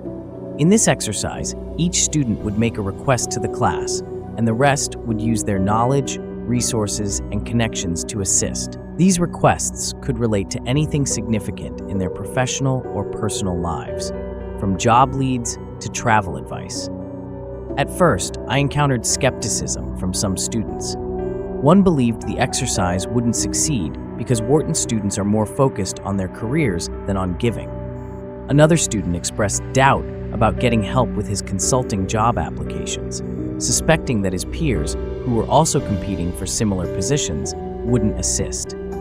However, the students soon witnessed their classmates using their networks to support each other. For example, Alex, a junior, passionate about amusement parks, sought advice on entering the industry. Andrew, who had a weak connection to the former CEO of Six Flags, facilitated an introduction, leading to Alex receiving crucial career guidance. Michelle, a senior, mentioned a friend struggling with health issues who needed properly fitting clothes. Jessica, another senior, involved her uncle in the fashion industry, resulting in custom garments delivered to Michelle's friend within 3 months. Wayne Baker has implemented reciprocity rings in various companies, from GM to Bristol-Myers Squibb. Often, he gathers leaders and managers from rival companies and encourages them to make requests and assist each other. In one instance, a pharmaceutical executive needed to find a cheaper way to synthesize a compound and ended up finding a lab within the group that could do it for free. The reciprocity ring proves to be a highly effective tool. Bud Ahern, a group president at CH2M Hill, highlighted that leaders endorse it not just for its financial value, but for its significant potential to enhance overall quality of life. When Baker asked executives to estimate the time and money saved from participating, a group from an engineering firm estimated savings of over $250,000 in 50 days, while a global pharmaceutical firm saw savings exceeding $90,000 in 67 days. From my experiences with companies like IBM, Citigroup, Estée Lauder, UPS, Novartis, and Boeing, I've seen many remarkable outcomes from the reciprocity ring. Requests ranged from securing a job at Google to finding a mentor to obtaining autographed memorabilia from a child's favorite football player. Despite initial doubts about whether others would actually offer help, I often ask participants if they might be underestimating the generosity of those around them. Research by Frank Flynn and Vanessa Bones reveals that people often misjudge how willing strangers are to help. For example, when people in New York City were asked to fill out a survey, they expected only 1 in 4 to agree, but actually half did. Similarly, people overestimated the difficulty of borrowing a phone or getting directions. When raising money for charity, they anticipated needing to approach 210 people, but achieved their goals with only 122, with donations averaging over $60 each. Why do we underestimate others' willingness to give? Flynn and Bones suggest that people focus on the cost of agreeing to help, overlooking the discomfort and guilt of turning down a request. Psychological research also indicates that environments designed to be competitive, such as workplaces and schools, foster the belief that people are less generous. This belief can lead individuals to suppress their giving instincts, thinking they are in the minority. As a result, people often hide their generosity, assuming others don't share their values. Alexis de Tocqueville, observing Americans in 1835, noted that while people helped one another, they often explained their actions through self-interest rather than genuine altruism. Robert Wuthnow later found that even those in helping professions often avoided admitting their generosity, preferring to cite self-interested reasons. This tendency to downplay giving can skew perceptions. When people think generosity is rare, they become less likely to engage in giving themselves, reinforcing the belief that others are also less giving. The reciprocity ring aims to counteract this by making giving visible and direct. Participants are encouraged to make explicit requests, providing clear directions for potential helpers. As in FreeCycle, givers often lead by example, but a mix of matchers and takers is necessary for a sustainable system. Matchers, motivated by empathy or the desire to reciprocate, contribute significantly. Even takers, who might initially seem reluctant to give, often participate more when giving is visible and linked to their reputation. Research shows that takers tend to contribute more in public settings to maintain a favorable image. For instance, when students were encouraged to help peers in visible ways, even those initially identified as takers became more generous.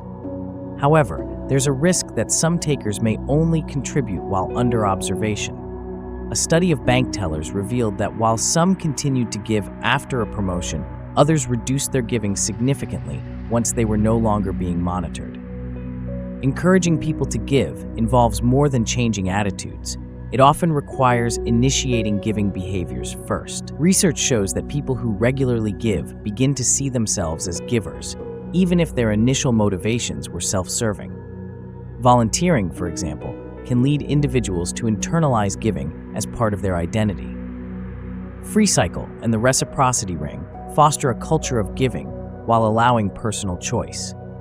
When Wharton students participated in the reciprocity ring, they began to see themselves as part of a caring community, despite competing for similar job positions. This sense of shared identity led to continued support and collaboration beyond the classroom.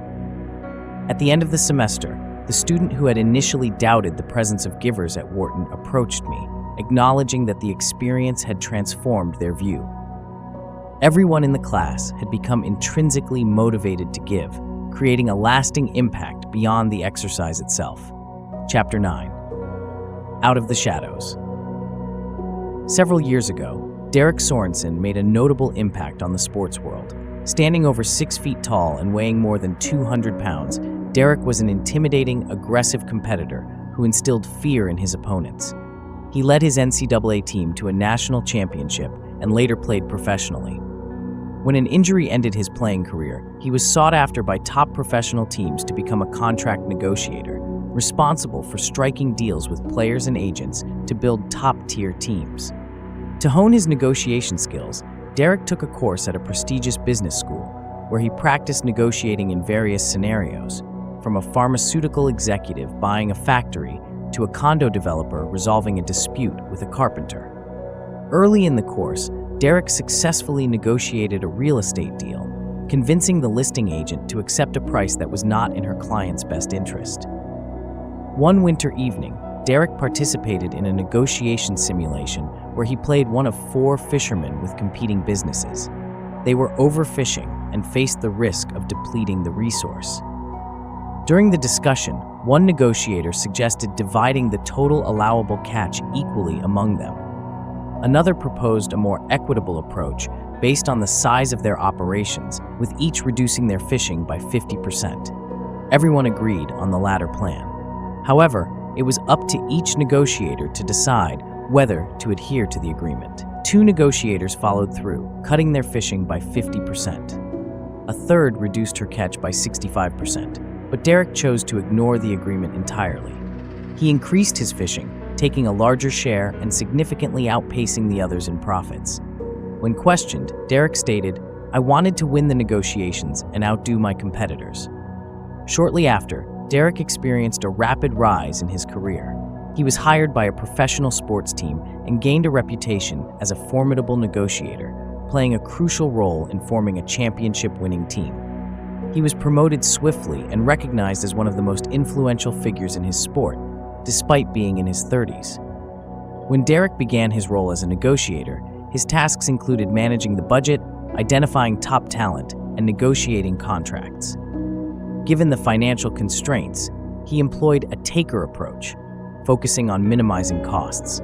He found an undervalued player in the minor leagues and made a low offer, frustrating the player's agent, who felt the offer was unfair. Despite the agent's push for more money, Derek held firm and saved his team thousands of dollars. Later, feeling uneasy about the agent's displeasure, Derek decided to revise the contract and agree to the agent's original terms, offering additional money for the player. Though this decision seemed costly and potentially setting a precedent for future negotiations, it turned out to be wise. Research by Vanderbilt's Bruce Berry and Ray Friedman found that smarter negotiators often secure better deals for their counterparts. Intelligent negotiators can understand their opponent's interests better, leading to more advantageous agreements for everyone involved. Derek's decision to offer more money, though seemingly a loss for his team, built goodwill and strengthened relationships, ultimately benefiting his organization. Derek's shift in approach was influenced by a realization of his reputation. During his negotiation course, he was voted the most ruthless negotiator, a title he had earned even from students who had never interacted with him. This experience led Derek to reflect on his approach and recognize the value of building positive relationships. His transition from a taker to a giver was not about adopting new values, but about rediscovering old ones he had embraced in other areas of his life. Derek had always been seen as a generous leader and mentor. At the bargaining table, he began to express these values more confidently, leading to better relationships and success for his team. Today, he continues to help rival teams by sharing information, enhancing his reputation, and contributing to his team's success. Despite his success, Derek is cautious about revealing his shift to a giving approach. Like Sherry-Ann Pless, who initially hesitated to share her strengths, Derek fears that being perceived as a giver might undermine his competitive edge. However, Sherry-Ann's eventual decision to embrace her giver identity led to personal and professional fulfillment. She found that being a giver contributed significantly to her success and was liberating to discuss openly. Successful givers often achieve their goals without diminishing others, expanding opportunities for everyone involved. Observing givers in various fields, from business to education, shows that a giving approach can lead to outstanding success. Adopting a giving mindset, even slightly, can lead to greater success and impact, making work more meaningful and rewarding.